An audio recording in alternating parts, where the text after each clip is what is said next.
Hello and welcome, ladies and gentlemen, to the season finale of the Rapid Drivers Club 2.4 World Tour Season 2, as brought to you on the premier sim racing platform available on PC and next generation consoles. That is Assetto Corsa Competizione. Sponsored by Watkins Racing, this series has seen our drivers tour across the globe for another 5 rounds of fantastic racing action, and today we bring it all to a close with round 5 of 5. Our schedule for tonight, times in British Summer Time, that's BST or UTC +1, Universal Coordinated Time +1, is as follows. In just over 9 minutes time, we'll be heading into our final qualifying session of the season. 20 minutes will be the time allotted, as split into equal halves for our GT3 and our Bmw M2s racing class drivers, and come the end of those 20 minutes, we'll see how our drivers line up for the season finale, of which we go straight into the race that follows immediately after. Approximately will be 25 to 8 this evening for 144 minutes of racing, or 2.4 hours of racing if you will, and come the end of it, when the checkered flag falls, the points will be totaled up and we will have our champions in each of the classes, and we'll see how the dust settles.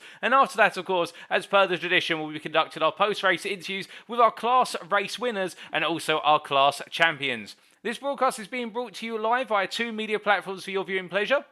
Firstly, if you are a YouTube user, you can go to youtube.com and search for TX11TX, alternatively Paul Walsh, and tune in there. Alternatively, if you're more of a Twitch user, you can go to twitch.tv/TX11 and tune in live on Twitch. Who is TX11? Who is Paul Walsh? Well, that is I, your host and commentator. I'm Paul TX11 Walsh, also known as Brit of the Spit, depending on what media you follow me on, and I'll be bringing you all of your racing action as we look to wrap up the series that has continued to keep us guessing as to who is the master of the 2.4 World Tour. But of course, this series sponsored by Wild Things Racing. We should introduce our senior title sponsor for the series, and Wild Things Racing, in short for the uninitiated, is a professional sim racing team as founded and owned by Denise Pope, who you'll see out of the circuit, a competitor in this series. And Wild Things Racing competes in both sprint and endurance series of the Assetto Corsa Competizione on PC at the Pro, Silver and AM levels, and of course we're running on the PC platform of the simulator. If you would like to know more about Wild Things Racing in terms of the series they run in, their members and everything in between, be sure to head to their official Twitter page today, and that is twitter.com/wildthingsrace. And they've not just been the sponsor for the series, but they've also been working in the background alongside the community members at Rapid Drivers Club to ensure that everything is organised as expected, and all of our participating teams and drivers get the best possible service as part of racing in this series. And thank you as always to Wild Things Racing for being a main advocate and supporter and sponsor of a brilliant season of racing. But as we look to head into our final race, let's give you the recap of the season calendar as it has progressed over time. We started off all the way back on the 17th of August 2022 with an initial visit to Belgium for Spa-Francorchamps. In the season opener, in the darkness in Belgium, we saw plenty of battling in action. We saw many a Bmw M2 knocked by the wayside, indeed within class when GT3s came on through, and we also saw some fantastic battling up front between our GT3 class. We then made our way from Belgium 2 weeks later to Donington Park on the 31st of August, making our way to the United Kingdom, and there at one of the major greats of circuits in the United Kingdom, we saw plenty of battling and huge drama, particularly in the championship fight in our Bmw M2 class, where we saw a complete reversal of fortunes for our runaway leaders of RDC, or the Rapid Drivers Club Slowpokes team, versus what was the Sim Racing Collective at 99, whereby the cars changed positions after a major incident between the RDC Bmw M2 and the GT3.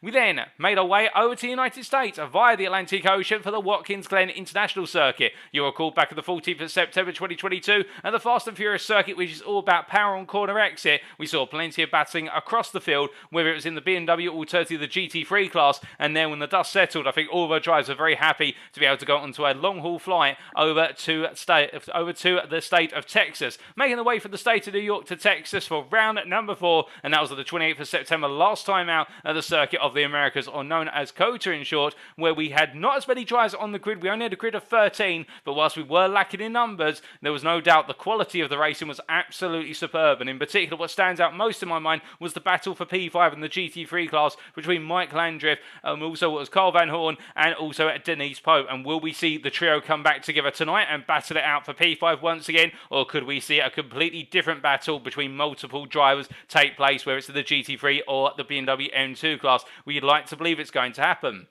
Now, of course, Last time out, we had a vote. Well, we didn't quite go for a vote. We had a lottery in terms of deciding what our final circuit would be. And as you can see there in the top right corner of your screen, round number 5 today on the 12th of October will be brought to you from Circuit Zolder, known as everybody's second favourite Belgian circuit after the more well-known Spa-Francorchamps. But the key thing is, how was Circuit Zolder picked on the random circuits? Well, in the lottery, 3 circuits were drawn out by myself in the commentary booth at the end of the round 4 broadcast. Those 3 circuits being 3 very tricky and tight circuits. Firstly, Snetterton in the United Kingdom, secondly, Circuit Zolder in Belgium, and thirdly, Laguna Seca in the United States of America, in the state of California in particular. And perhaps some of our drivers would have been hoping they would have stayed within the United States and therefore had a shorter flight all the way to the Californian state rather than having to worry about going all the way back to Europe. But regardless, our drivers had the opportunity to vote on the circuits, and this is how the votes went. It was 13 votes for Circuit Zolder, the highest of them all. And then it was 8 votes for Snetterton and 7 for Laguna Seca. It seems there was quite a split in terms of Snetterton and Laguna Seca, but all of our drivers in the majority really wanted to go for Circuit Zolder, and that's our host venue for today. And well, we'll come on to the specifics of the circuit very shortly and why it could be a very challenging one, if not the most challenging on the calendar. But as we come on to our standings then, we look to our GT3 class first and foremost, our top 10, and you can see here, after 4 rounds of racing with a drop score applied, Lehtinen Racing currently leading the championship there on 227 points, the best part of 37 points, 33 points, because I can't do my mathematics today, 33 points clear of Watkins Race's Colix GG team.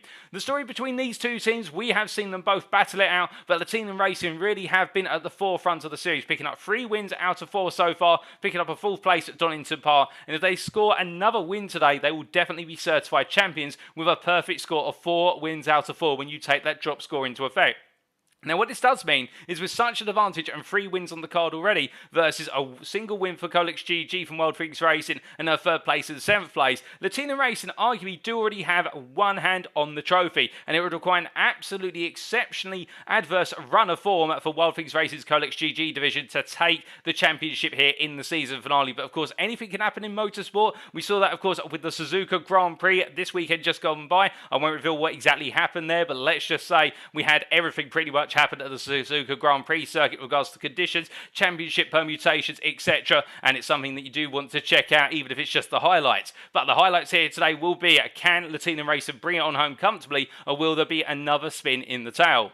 There in 3rd place, meanwhile, is Watkins Racing's DAS division, where we can see the Audi outfit there on 183 points. They're 6 points clear of Random Racing, who continue to shine in the Honda NSX GT3 Evo, with Aston Martin Racing, Daniel Sim Racing there in P5. Really the best of the rest, 27 points off of the top 4, and they are for only 3 points clear of Racing Car Team in P6. Then we have Dutch Endurance Team Gold, followed by Watkins Racing's La Pope division, Ember Racing, and Dutch Endurance Team Blue completed the top 10. And you can imagine that the battle for P6 there and P5 between all the teams from P5 to P10 could really intensify come the conclusion of tonight. And we could see any one of those 6 teams running into that P5 position when the final checkered flag falls. However, outside of the top 10, let's not forget about the fact we also have Watkins Racing's Simhound division down 120 points, 6 clear of Quantum Racing Team, both teams not in attendance at the Circuit of the Americas, and they'll be looking to score big tonight if they are in attendance, ahead of the Advisor CH Racing Team there, who've had a bad run of form given their luck in terms of connection issues, where in each round they've had connectivity difficulties, or alternatively difficulties in joining the race server, but we do hope they don't have the same issues tonight. And I could already see there one member of their team, Jan Barth, in the YouTube chat, the Wall_34. Good evening to you, Jan, and we look forward to seeing yourself and your teammate out on the circuit today.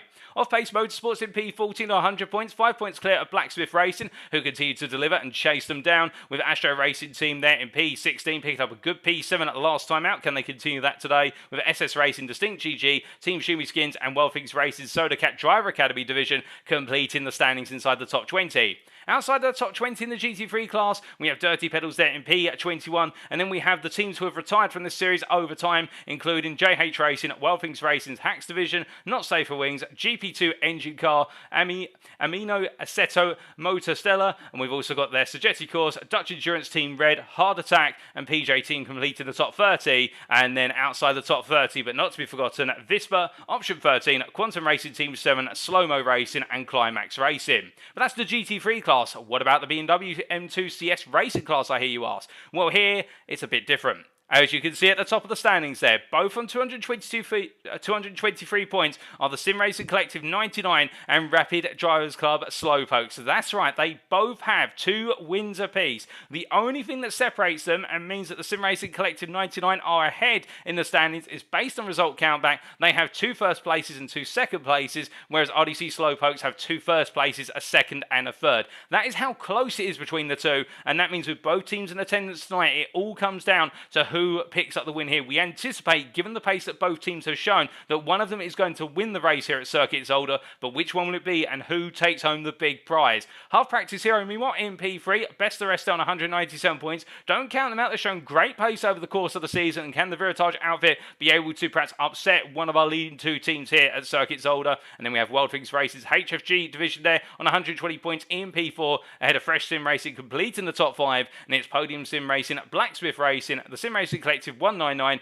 Lyrit MS and a Quantum Racing team who complete the top 10 of the Bmw M2 class, and they are followed up by, from P11 to P13, On Course Motors, Dark Ecoflex and Reviver Finland. But now we come to our circuit for today, and our host circuit, of course, is Circuit Zolder, located in the Heusden-Zolder region of Belgium. This circuit, consisting of 10 corners, looks quite simple on paper given the limited number of corners. But what if I'm to tell you that this circuit is anything but simple? And whilst the circuit map here provided to us by simracingwiki.com, thank you to them as always, would say that it's made up of a series of sweeping corners and 3 very tricky chicanes. Do not be deceived, these chicanes have some very nasty high apex curves, some very high and unsettling sausage curves, which can really kick the rear end of a car, particularly in our GT3s, which are more sensitive to ride height and curb balance, and that could see a number of our drives into the wall. Our Bmw M2s racing class drives, meanwhile, won't have to worry as much about the curbs, with those BMWs being able to attack those curves with their higher ride heights by default. But what this also means is that there are a lot of tight segments on the circuit, and with a limited number of straightaways from corner to corner,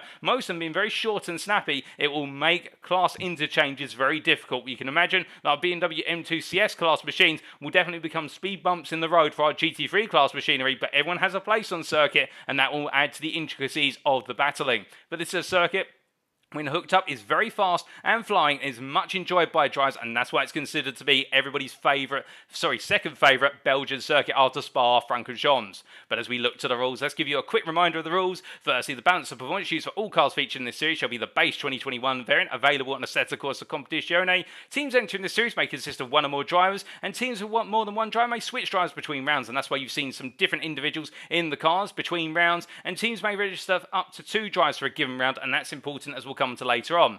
In qualifying, we'll see the qualifying session of 20 minutes split up into 2 halves. The first half being dedicated to the GT3 class, the second half to the Bmw M2 class, and drivers are permitted to use return to garage or RTG whilst out on the circuit. And in fact, I do believe they may have actually just sent the Bmw M2s out first, so they've decided to switch it around again right at the season finale. Cheeky of them, but we love it. Then coming on to the race, there is 1 mandatory pit stop which will require fuel to be added and tyres to be changed. There is no defined pit window, however, so drivers may choose when to pit, and for teams consisting of 2 registered drivers, this is why it's important about the 2 driver rule. There is no maximum driver stint time, but the team shall receive a post-race penalty if they do not swap drivers at some point during the race. So 1 driver could do 143 minutes of racing, but they must switch for at some point to get the other driver in the car, and that adds to the intricacies of having 2 drivers in the team. But you're not all worried about rules and regulation, and we're all here for the racing, and let's head trackside now as our GT3 drivers do make their way out of the pit lane. So it is the GT3s going out today, so I was correct in my understanding. And as they make their way on out of the pit lane here, as qualifying gets underway, we'll have to wait to see who comes out on top come the end of the opening 10 minutes of this qualifying session. And well, what is the runner form going to say? Now, we would expect, of course, that Lehtinen Racing, and we can see here Sakiri Lehtinen in the pit lane at the moment, just coming down off the jacks, getting the setup all put in and programmed to the car for the Honda NSX, a very fast car. But is it going to be quick here at Zolder? This circuit does not necessarily favour the NSX. It's a very sensitive car over curbs and also through very short and quick direction changes. Now, if it can be mastered, which Lehtinen has shown he is a bit of a master of the NSX, it may work out well, but we're expecting perhaps a sturdier, more stable GT3 car, such as, for example, the Mercedes. Alternatively, what we've got there, the Aston Martin Racing V8 Vantage, they may be the stronger cars, but we don't have any Mercedes out on circuit today, and as we see Marcus Fox making his way down towards the final 2 corners, we'll ride on board here for our opening flying lap of this qualifying session. So he makes his way out of the final corner and heads towards the timing line here, charging all the way out towards turn 1, doing a little bit of weaving before getting himself locked in. looking for his brake marker into turn one, then on the right hand side, braking just as he goes underneath the billboard over the circuit, third gear corner as he comes on through the left-hander and now charges up towards turn number 2, bringing the car over to the left-hand side and coming hard on the anchors there as he trail brakes his way through turn number 2. A little bit of snap oversteer there on the apex, just trying to settle the rear of the car down as he comes all the way through 2 and now up into turn number 3. Looking for the escape road on the left-hand side, brings it onto the brakes there, trails into apex and then brings the car out, getting the power on nice and early as he now makes his way all the way down to turn 4 and weaving from side to side here. So Marcus Fox not feeling fully hooked up with the car at the moment as he heads into the braking zone here for the first of the chicanes, the Glen chicane, as he makes his way over the curve that you can see attacking the latter apex curve more than the former and jumping over it as he now makes his way through the long left-hander here and all the way out towards the second chicane as he breaks his way on through a very tricky series of corners here, right, left, right, as he comes on out of the chicane through the right-hander and now making his way through the long right all the way up the hill here, heading up towards what will be turn number 7, in fact turn number 8 I should say, and as he heads into the braking zone here, braking the 100 metre board on the left-hand side, coming all the way down the gearbox before rolling out to the corner, now heading through the kink of 9 before making his way up towards the final corner, and it's known as the Jackie chicane at turn number 10 here, looking to the right-hand side for his brake marker. You can see the 100 board there, briefly past it in the dark, and as he comes on through, cutting as much apex curve as possible, but got to be careful of those raised curbs that they can unsettle the car if the ride height's too low, as he heads to a timeline which is not going to be a perfect lap for his first one. We did see a few weaves there, but it's a 1:29.530. We're expecting faster laps from all of our drivers as time goes on. And still, that is a lap of the Zolder circuit, as provided to you by Random Racing's Marcus Fox from Austria in the 123 Honda NSX Evo. But as he comes on around, we've got more times coming on in now from our drivers, including from Mike Landriff here from Ember Racing. Mike Landriff, one of the drivers who really was seen to be elbows out all the way around Kota last time out in that battle for P5. But to be fair, it led to some fantastic racing. But I think all three of our drivers involved there, Pope, also was Van Horn and Landriff, all been told it was great elbows out racing action, but make sure to keep those elbows relatively tight in all the way through. Don't let them come out too far. And I think all of our drivers there acknowledging the fact that whilst they're battling hard, at the same time we don't want to see anything that's touring car-esque, because these GT3 machines are not touring cars at the end of the day. They can't just simply take a whack. They do get damaged quite easily by comparison with the front engine front wheel drive touring car machines that you see in other series. But here these GT3s, front engine rear wheel drive, alternative mid-engine rear wheel drive, the Audi R8 Evo 2 here, for example, mid-engine rear wheel drive, very sensitive to those aero packages as well, really changing the balance of the car when they're knocked about.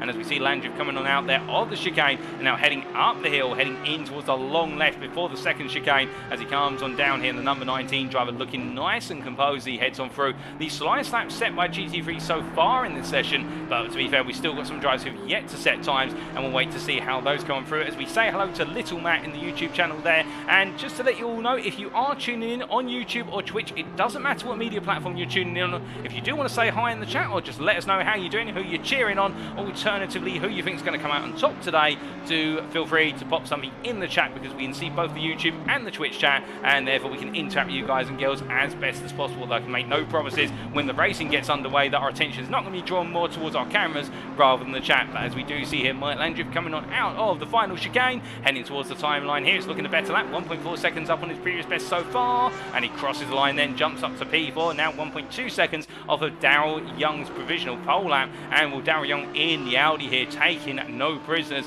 in trying to deliver early. But as we look from him to another one of our GT3s, in particular we look to Jeroen Jongen here as we see the Dutch Endurance Team Gold machine making its way out to turn number 5. And why do we absolutely love the Dutch Endurance Team Gold outfit? Well, the simple reason is the 325 car is an Aston Martin, but you may be looking at it right now and going, that's not the V8 Vantage. Well, you would be absolutely right. That is the Aston Martin Vantage, a V12 dating all the way back to the 2018 Blancpain GT Championship, where it saw its last appearance in what is now known as the Fanatec GT World Challenge Championship. And as he makes his way on out there of turn number 8 and all the way through 9, Jongen decides to go with the car that absolutely roars down the straight. And in fact, let's hear it roar as we ride on board then with Jongen as he goes onto a lap.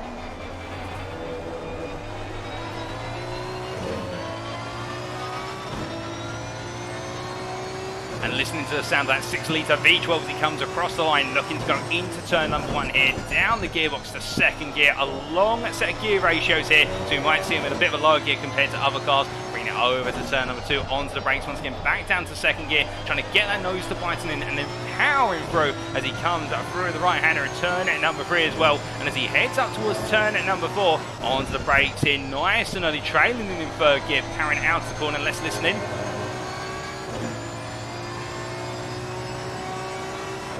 And then down from 5th gear as he brakes just after the 100-metre ball there, all the way down to 1st gear, coming down that gearbox absolutely aggressively and nailing the chicane nicely as he now makes his way over the ridge and down through turn number 6. First half of the lap complete, but now it gets more difficult. Getting ready for his turns at 7 through to 8, then the chicane followed by the right-hander, and as he cuts over the apex curves there, which they're permitted to do, through 8 he goes, but a bit of understeer creeping in on the car, then having to lift off the throttle as he came through turn number 7, now through 8, very shortly as he makes his way all the way up towards turn number 8, as he gets onto the brakes, going all the way down to 1st gear and going through the right-hander, goes a bit deep again, the understeer creeping in on the car there, and we do know that Aston Martin is prone to some very significant understeer under braking, and as he heads all the way up towards the final corner, in towards the Jackie Xbox chicane, making his way on in 1st gear once again, and you can see the car dancing on the nose as he makes his way on out and hits the end of the lap. And what will it be as Jungen comes to the timeline here? Will it be an improvement? It is not an improvement this time around. Jungen's still got some work to do if he wants to move up from P7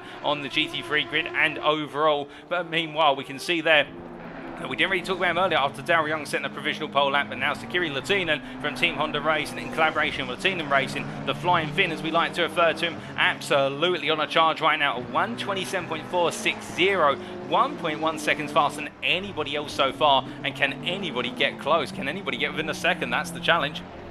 As he makes his way through turn at number 8 here, and Lehtinen right now, well, he's backing off a little bit, and I would imagine he's giving himself as much room as possible. He's got the number 87 car just in front. That's Sandra Jacobs in the McLaren 720S, who's just up the road. And Sandra Jacobs, of course, having that brilliant result last time out of the Circuit of the Americas, but in the end, Lehtinen decides to come on in and not deliver the lap. Meanwhile, Sandra Jacobs coming to the timeline for Dutch Endurance Team Blue, and the number 87 driver heading into turn number 1. He is on one more lap. He's permitted to do the final lap, given the fact that he started the lap before the 10-minute mark in this qualifying session, which means our GT3 drivers are allowed to finish the lap as the Bmw M2s make the way on out. And as he comes on out of 2 and in through 3, through the extended double right sequence and out towards turn number 4, we are expecting the McLaren 720S here to be a bit of a chalk and cheese car. We know that it's very strong through the sweeping corners and also through those direction changes of the chicanes, but it's also a very sensitive car with regards to hitting raised curves, particularly no more than at the Kleiner chicane here as he comes on through turn 5, and you can see they're dodging the apex curves to keep the car settled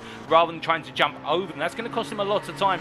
Drivers can gain up to about 4 to 5 tenths of a second if they decide to go over those curves and nail it, but the risk comes there. You only really get one opportunity to nail it, and each time you get it wrong, it's a reset to the pits and you've got to go back out again. And Jacobs decides to play it conservative, and that will be a big question in the race itself. Who decides to keep attacking those curbs at the turn 5 chicane, and who decides to keep avoiding them in order to protect the car? Well, Sandra Jacobs there, whilst he may have been avoiding the curbs earlier on, not avoiding the exit curb there of turn number 8 as he heads through 9 and now down towards the final corners as he makes his way into turn number 10, and well, he's going to go for it. He will complete the lap. I think he feels as though he's onto a better lap, although our timing screens would say he's not improving as he comes to the timeline. And what's it going to be for the 87 driver? Well, it's not an improvement in the end. He stays where he is. In fact, it was a very slight improvement. Doesn't gain position, but that was at 1:29.302, and I think that has cemented at P6. Have we got anybody else out there on the lap? Well, Denise Poe jumps from P9 to P7 there, right at the finish. A nice lap there from Denise Poe at 29.405. So we're lining up behind the other McLaren taken to the circuit today. But that is qualifying practically complete here for our GT3s, minus Marcus Fox, who comes to the line. And Fox does improve by 2 tenths, but stays P3. But now the story transitions over to our Bmw M2s. As we see here, we've only got 3 M2s in attendance today, and that is Justin Luna. We've also got Kieran Sharp and also Cav Bud as they make the way on around. As they come charging on through, that we do see here what is the half practice hero making his way up towards turn number 8, makes his way through the right hander and looking very good so far indeed as he comes on out to complete what will be this initial out lap and then go on to a flying lap as he heads up towards turn number 10. But we've only got 3 Bmw M2s in attendance today, and one thing that's interesting, we're not seeing the attendance here, unless I'm very much mistaken, of the Rapid Drivers Club M2CS, which is going to essentially give what is the championship crown to the Sim Racing Collective 99 before we even turn a qualifying lap. And I'm actually having it just coming at the moment that for Rapid Drivers Club, they have had, well, one driver cannot make it today in the form of Alex Nunes due to personal circumstances. And, well, we did see, of course, his teammate Tom taking to the circuit last time out. And, well, he's had a hardware failure. So that means Rapid Drivers Club, I do not think, will be out on circuit here today, which is a bit of late drama. And that will, so long as Kieran Sharp brings the car to the conclusion here and does not end up retiring until he's completed at least 50% distance to be classified as finishing, he will take the well, in fact, the Sim Racing Collective 99 will take the championship crown. I don't think that's the way they wanted to secure it through inheritance effectively, but that's the way it's going to be as things currently stand, so long as they complete 50% or more of the race in terms of laps turned by the BMW M2 CS class. But as we do see Luna making his way up the hill, we see Kieran Sharp as well, not too far behind, and the next time they come around, we will ride on board with one of our BMW M2 machines for a flying lap here. We also do have Cav Bud here from On-Course Motors, the number 53 car making its way down through turn number 6, the Briton at the helm of the machine as he heads into the chicane. Now coming on through at what is turn number 7 and making his way very short. In fact, it's turn number 6. They're getting the numbers wrong because it's a bit of an odd numbering convention here in terms of the Circuit Zolder. A number of corners are not classified as corners, and the chicanes, of course, where some would call them multiple corners, they're actually just defined as a single corner here, or a single corner sequence, if you will. But Cav Bud getting set to go, but we must look from Cav Bud all the way out to number 37 driver Yus Luna from half practice hero as he makes his way through the final corner, and we ride on board here for a flying lap from the Dutchman as he heads to the timeline. So one thing you're going to notice that's different in the BMW M2 is our driver's going to abuse the curbs a lot more, and as he heads across the timeline down towards turn number 1 from 4th gear, coming down the gearbox to 3rd gear, nicely over the apex curve there and powering out of the corner and heading up towards turn number 2, bringing the car over to the left hand side here to open up turn number 2 as much as possible, down to 3rd gear and getting on the power nice and early, straight lining the car out of the corner, and now making his way through turn number 3, completely flat out here through the long right hander and heading up towards the braking zone for turn number 4, onto the brakes once again, but staying in 4th gear, deciding not to drop to 3rd to avoid hitting the rev limiter, and now exiting the corner and heading all the way up towards the Kleiner chicane. It's been a nice run of the lap so far, and this is where we'll see the first main difference of the lap. Looking to brake after 100 metre board, coming all the way down the gearbox to 3rd gear, and now absolutely clattering it over the curbs there, which the BMW M2 can do, of course, because it's got a much firmer suspension, and also it's a much higher ride height. Through the long left-hand straight here, and now down to the braking zone for what is effectively turn number 6, the chicane, the second chicane, and head on through the right into left combination before heading into the right-hander of turn number 7, and all the way through turn number 7 now up towards turn number 8. You can see there a little bit of oversteer on corner exit, but just about keeping that rear end settled as it now heads down towards turn number 8. Looking to the left-hand side for the brake mark, 100 metre board there to noting where to get onto the brakes, and coming down to 2nd gear. The first use of 2nd gear over the course of this lap from our BMW 2 driver of what is Yus Luna as he makes his way through the kink of 9 and now heading up towards turn number 10 to complete the lap. Looking to his right-hand side for the brake marker, 100 metre board there, and coming all the way back down the gearbox to 2nd gear, clutching over the apex curve, straight line in between the two of them to make the lap as short as possible, and then heading towards the timeline here. It's been a smooth lap. And normally smooth laps mean fast laps, but as he comes across the line, it's going to be for an initial qualifying lap from Luna. What is a 43.940. In fact, his previous lap was a bit better, 43.867. But meanwhile, Kieran Sharp taking that provisional pole in class there by almost 2 seconds on what is a 41.967. And then we do have Cav Bud, who are currently P3 in the group, of only 3 BMW M2 drivers taken to the circuit today on what is a 45.215. As he makes his way out to turn number 1 and up towards 2 here with 4 minutes still left on the clock and heading through at turns 2 and 3 right now. Looking smooth once again as he rolls the car all the way through and up towards turn number 4. And the trick here to success at Zolder, as we talked about a little bit earlier, is around managing the car and being as smooth and consistent as possible, particularly with those curves and the fact you've got a whole variety of chicanes and sweeping corners thrown into the mix here. And it's the chicanes in particular that can really catch you out as a driver. It doesn't matter what machine you're in, but the whole weight transfer, those transitions between left to right and right to left, when it does, it naturally unsettles the car on fresh tyres and warm tyres. car feels absolutely fantastic, but as that tyre wear starts to accumulate, you normally find then you start demanding a lot of the car, and the car just cannot give back what you're asking from it in terms of that grip, that ability to take the lateral load change and then be able to hook up and get on the power nice and early. And that's one thing we have to keep our eyes out for particularly our GT3 drivers when they're trying to charge out of the chicanes, trying to get the power down. Will the rear end of the car settle, or will we see them potentially spear off circuit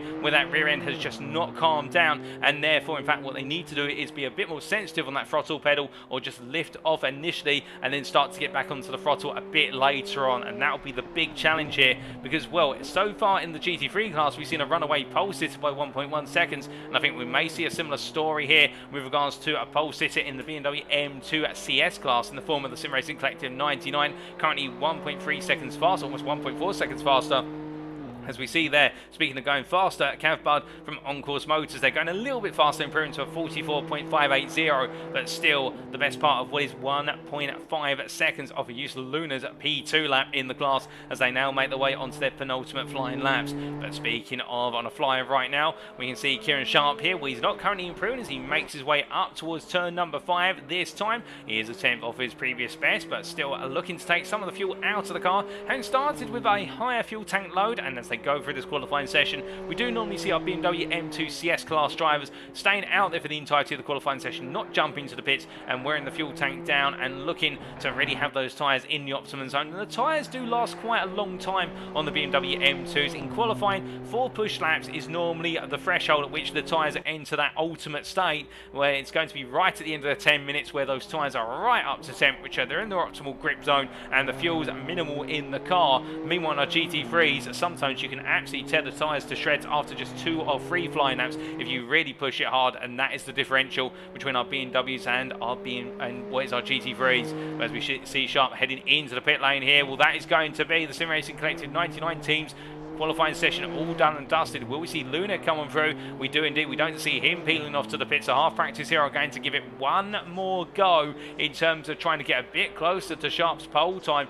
1.4 seconds is the delta currently. Do they improve that time around? No, they do not. They go once again and look to see what they can deliver on this final lap, as we stay to the exterior cameras here, and you can get the perspective of how the BMW M2 looks so composed around the circuit when it's running on through. But I can tell you it's anything but that in the cockpit, and competed in a number of BMW M2 CS Racing Series on a set of course of competition only myself. This car is an absolute joy to drive, but it's also quite a handful when you push it to its utmost limit. It's one of those cars which, if you're looking to get onto a set of course of competition and you're thinking which car, or if I'm looking for a series, what sort of series should I be looking for, I'd personally strongly recommend a series which focuses around this car, because there's not much you can change on the car. They're very close together in terms of how they're set up, these BMW M2 CS Racing machines. There's very little you can tweak other than the rear wing, and also some light adjustments with regards to the suspension settings and whatnot. But the thing is, these cars can be pushed hard, but also they will punish you if you push them far too hard for the grip levels available. That gives you a good introduction to sim racing on a set of course of competizione,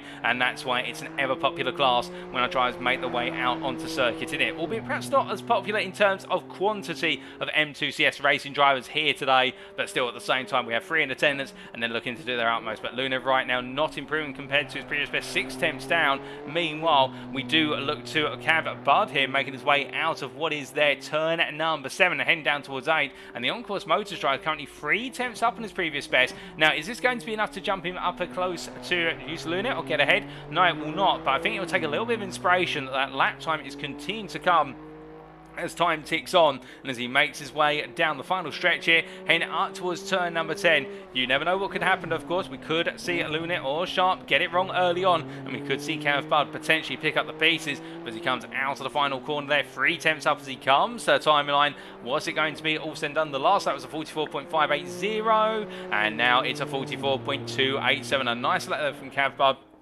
And that is qualifying complete. It is Kieran Sharp from the Sim Racing Collective 99 who has qualified on pole for the BMW M2 CS Racing class. And it's Lehtinen, our championship leader from Lehtinen Racing, who has taken pole position in the GT3 class by a comfortable margin of 1.1 seconds. And he would arguably be the firm favourite to take the win here today and seal that championship crown with a perfect score. But we'll have to wait to see whether that is going to be the case. But if it is, it's definitely going to be a spectacular one. But as we wait to go racing here, we've got plenty of close action expected, particularly in the hunt for P2. The best of the rest there, with Daryl Young qualifying P2 by only 1.5 tenths ahead of Marcus Fox. And we know that Marcus Fox has really been chomping at the bit over the last couple of rounds in order to be further up the field and deliver. And can he pull it off here today? And also we have the return of Leighton Austin, and Leighton Austin, the Quantum Racing team at 23 Bmw M4. We are expecting the Bmw M4 to be quite a stable car here today, and how will it work out at Zolder?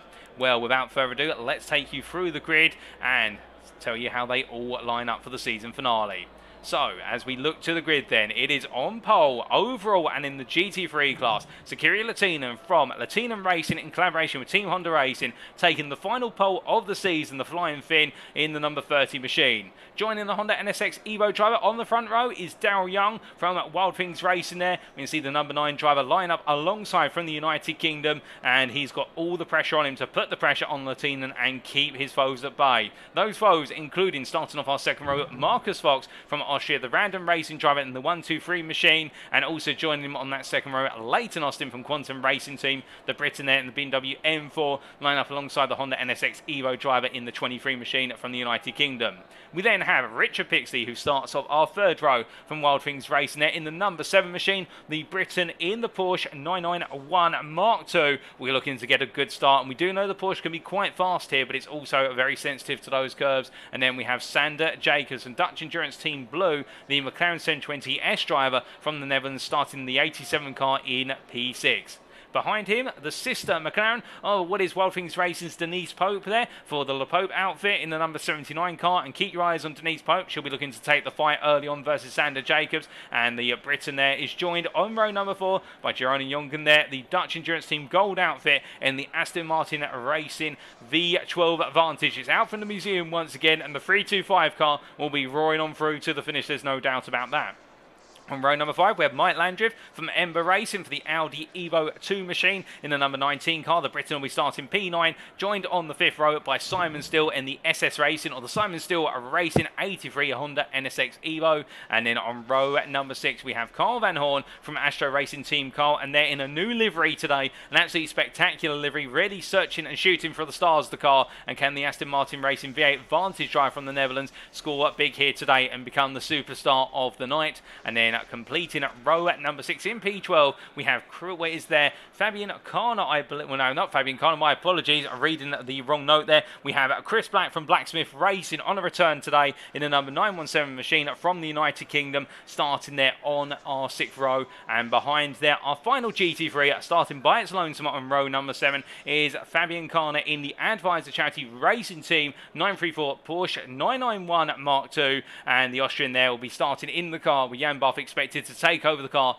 later on in the race. We then come to our Bmw M2s, and we have Kieran Sharp in the Sim Racing Collective 99 machine. He'll be starting for the team there on pole position for the Bmw M2 class. But of course, with the absence of the Rapid Drivers Club Slowpokes machine, it does mean that so long as Kieran Sharp makes 50% distance or more, they will be certified champions come the end of it. And well, that rivalry will not go to the finish here today on circuit, unfortunately. And then we do have behind Kieran Sharp on row at number 8, our final row, the pair of Uselina from Half Practice Hero, qualifying P2 in the Bmw M2 CS class, the Dutchman in the 37 car, being joined on that row by, last but not least, Cav Budd from On Course Motors, who starts P16 or P3 in class in the 53 Bmw M2, and the Briton will be looking to take the fight to use Lunet as soon as possible and looking to get ahead. But that is the field as they line up. 16 drivers taken to the Circuit Zolder today in the night time. The local time at the moment is 9:45 at night. Condition-wise, it's cloudy. We're not expecting any rain on the cards. We've got an ambient temperature of 10 degrees centigrade, also a track temperature of 10 degrees centigrade, and quite a strong wind starting to blow across the circuit, which may make those sweeping corners a little bit more difficult. But as we do wait for Kieran Lehtinen to take the field away for the formation lap, Next time we come on around, we'll be going green for 2.4 hours of racing, 144 minutes of racing, and how will it all end in the championship? Who will come out on top in the season finale race at Circuit Zolder? Will it be a straightforward sprint and charge to the finish for Kieran Sharp, much like we saw at the Circuit of the Americas, or will we see another driver rise to the occasion? We have only had 2 winners in the GT3 class all season. Lehtinen taking 3 out of 4 wins. Harry Phillips taking 1 win by comparison, but can Daryl Young potentially pick up the win himself here today as he makes his way on around and look to upset the balance and tilt things a little bit further in the favour of Wild Things Racing as a bit of a consolation prize? That will be the big question. But of course, with the Codex GG division of West Wild Things Racing not in attendance here, as we're to understand it, unless I'm mistaken, that is the car piloted by Harry Phillips. That does mean that Kieran Sharp will have effectively secured the championship crown before turning a lap here today, which, whilst we'd love to have seen the rivalry go all the way down to the wire, it is at the same time understandable, and we do wish Harry Phillips all the best. I do believe he has personal circumstances to attend to tonight, but nonetheless, our drivers make the way on down towards the chicane here, all lying astern at the moment. We've also got plenty to look forward to further down the field, and well, can Carl Van Horn from Astro Racing Team Carl in the number 13 machine, can he fight his way up into the top 10 and even push for a top 5 finish? We saw that, of course, at what was the Circuit in the Americas in Texas only 2 weeks ago, was absolutely on the charge and looking to deliver and battling all the way to the finish versus Mike Landriff. Will he be battling with Landriff again today? Given Landriff is only 2 places up the road, that'll be the big question. We say hello there to Andrew Pike in the YouTube chat, but I think our words may be falling on deaf ears at the moment for Pike, as he in fact he will be in there because Kieran Sharp is in the car. My apologies, Andrew, and well, he'll be taking over Andrew Pike will be taking over the car later on, there's no doubt about that, as our drivers make the way on around. We can see here Carl Van Horn getting those tyres up to temperature as soon as possible. Indeed, right now everyone trying to finalise their warm-up procedure as they head on through turn number 7 up towards 8. And as we look a little bit further up the road, we can see, for example, there what is Leighton Austin in the number 23 at Bmw M2s. We know that Leighton Austin, a very strong performer in this car, really went against expectations at the Watkins Glen circuit, achieving a fantastic result being on the podium. And can he get himself onto the podium here today? Well, all that and more we're about to find out as all our drivers queue up in double file formation, and it will be to Kieran Sharp to take us to the green for the final race of Season 2 of the Rapid Drivers Cup 2.4 World Tour, as sponsored by Wild Things Racing.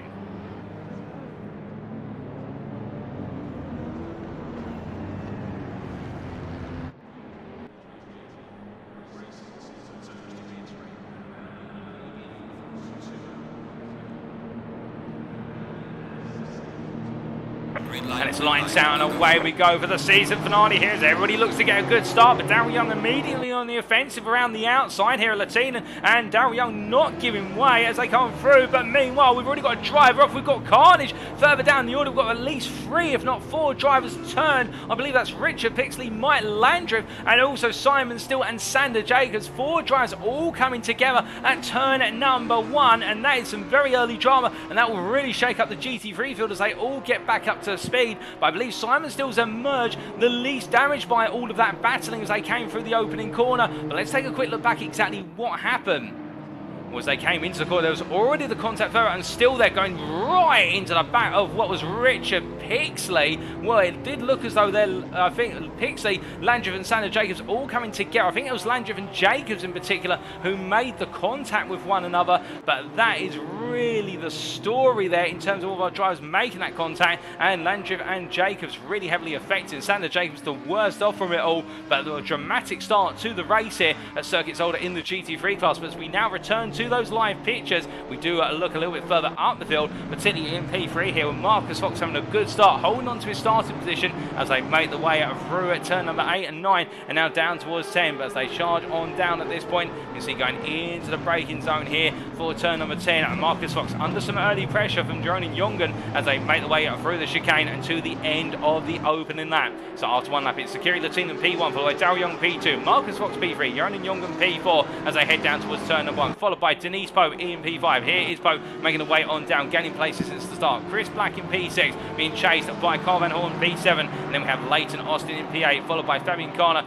in P9 here. Fabian Carner getting a good start from P13 as Carl Van Horn, they're drifting sideways, and was that that contact with Lehtinen Austin for the Astro Racing Team Carl driver. Well, that looked to be a very sketchy moment for Carl Van Horn, it has to be said, and he's dropped down to P8 as they make the way on through, and we take another look back at exactly what happened there as they made the way on in. We look at it from Lehtinen Austin's perspective here as they headed into turn number 1 on the replay, and Van Horn out of position there through turn number 1. You know it's going a bit deep, and Lehtinen Austin, I think, looking for the move up the inside, got his nose in there. There was contact between the two of them, and I think Lehtinen Austin would argue that whilst there was contact, he got his nose in there, and I think Carl Van Horn would argue that it was a late dive to the inside. But that's the thing with turn number 2, it is an overtaking position for those drivers who do like to go for late moves up the inside. There's a lot of width to the corner, and now I think we've seen how that width was trying to be exploited by Lehtinen Austin. He made it work, albeit the contact with Carl Van Horn does mean that Van Horn may be considering lodging a protest post-race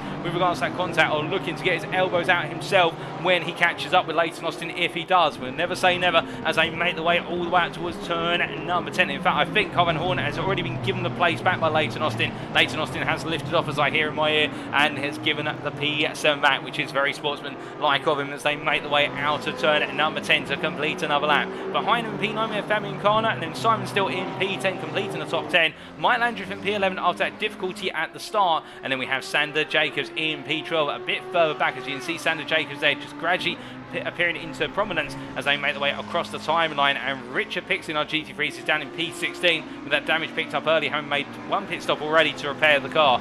Meanwhile, in the Bmw M2 CS class, we have Kieran Sharp, who leads by a margin currently of what is their 5.5 seconds ahead of Cav Budd, who had the strongest start of the two versus Luna. I think Luna also caught up in a bit of an incident involving some GT3s right at the start, and as they make the way on out, Luna looking as though right now trying to chase down what is Cav Budd as they make the way into turn number 2, heading through the right-hander turn into 3 here, and I think Budd's not going to be without company for very long as they charge on through and head up towards turn number 4. But whilst it's easy to catch, it's going to be a lot harder to overtake here, because you can see, based on the pictures available on your screen, just how narrow this circuit is. And we've already seen what happens when two GT3s try to go side by side into some of these corners. It can either go very well or very badly. And will it be the same for our BMWs? Well, we'll come and find out very shortly.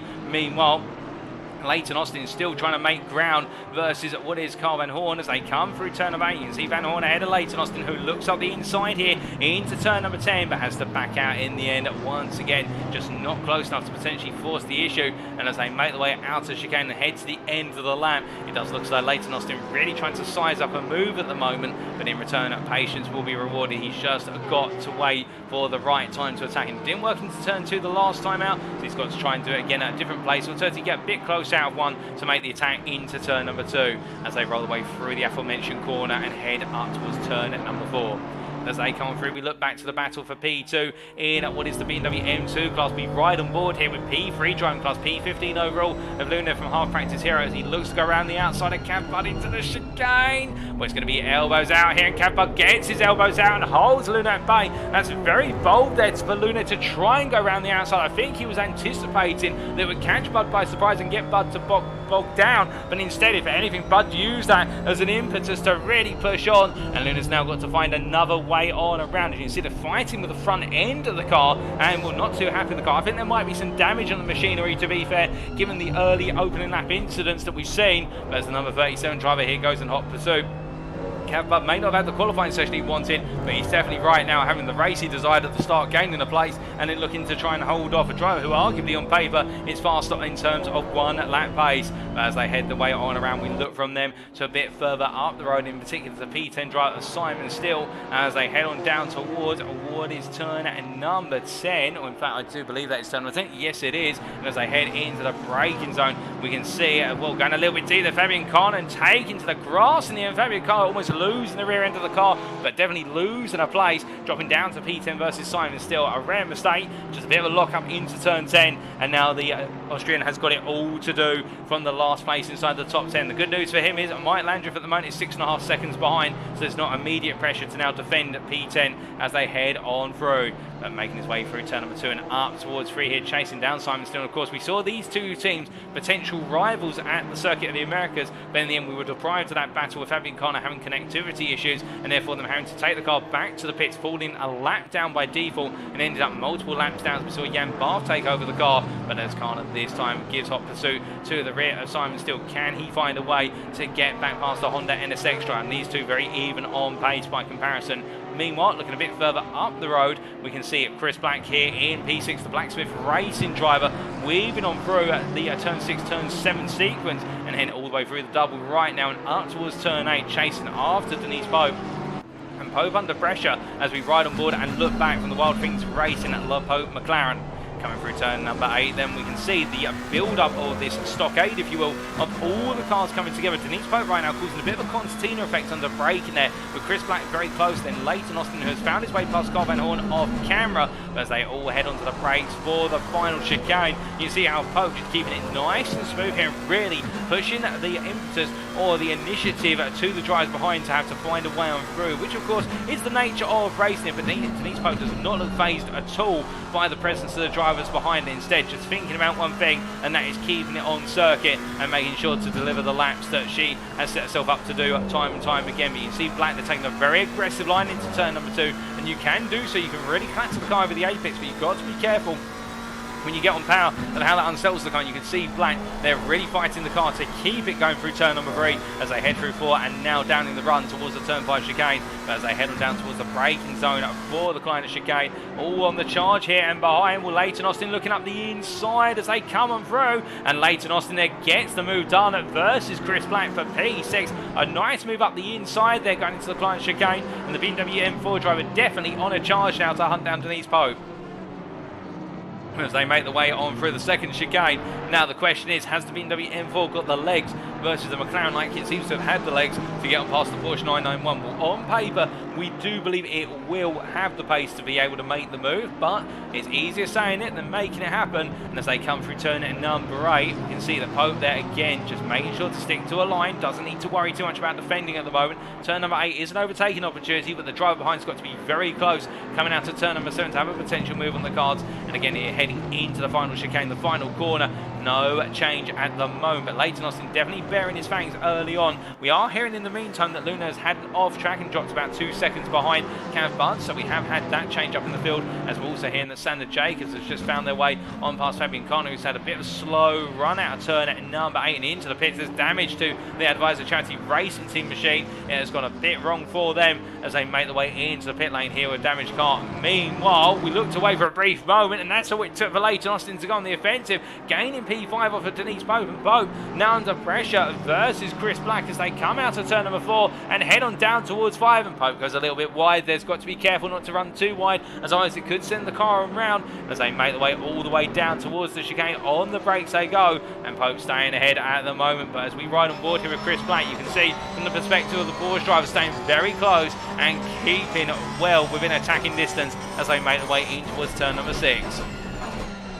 Coming down to first gear behind, and Black's got to be careful. Carl Van Horn, who is falling back a little bit from this battle. I think Carl Van Horn at this point just keeping some distance and keeping his eyes in with regards to the battling ahead. And of course, racing here at Circuit Zolder in the daylight is one thing. It's a completely different beast when they're racing here at night, because there's not too much ambient circuit lighting. And as they make the way all around through turn number 8, Black, they're going very aggressive on the brakes, almost attacking the apex there aggressively as they make the way down towards turn number 10. It's almost as if he wants to sandwich off the overall apex curve in there under braking. Meanwhile, Pope taking a much more natural line on through as they make the way past Yves Luna, then the half practice hero BMW M2, and making quick work of the BMW this time around, falling into a rather convenient position. But Black has definitely lost out as they make the way onto what for them is now lap number 8, and definitely falling back a bit as he comes on through turn number 1, clatters the curb in there, and you can see closing back up already to Denise Pope. But this pushing hard mentality may just be cost him a little bit in the overall circumstances. We hear that Fabian Connor still in the pit lane,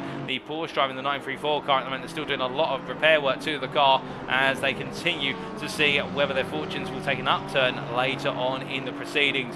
But meanwhile, looking from the midfield all the way up to the front of the GT3 class, we can see Sakiri Lehtinen caught up behind the Sim Racing Collective 99 machine as piloted by Kieran Sharp as they head through turn number 7, but moving up the inside there and using the greater aerodynamical grip and handling of the Honda NSX GT3 versus the BMW M2 to come on through quite quickly, and now making their way through turn number 8 and looking as though they're firmly in control of proceedings here today so far.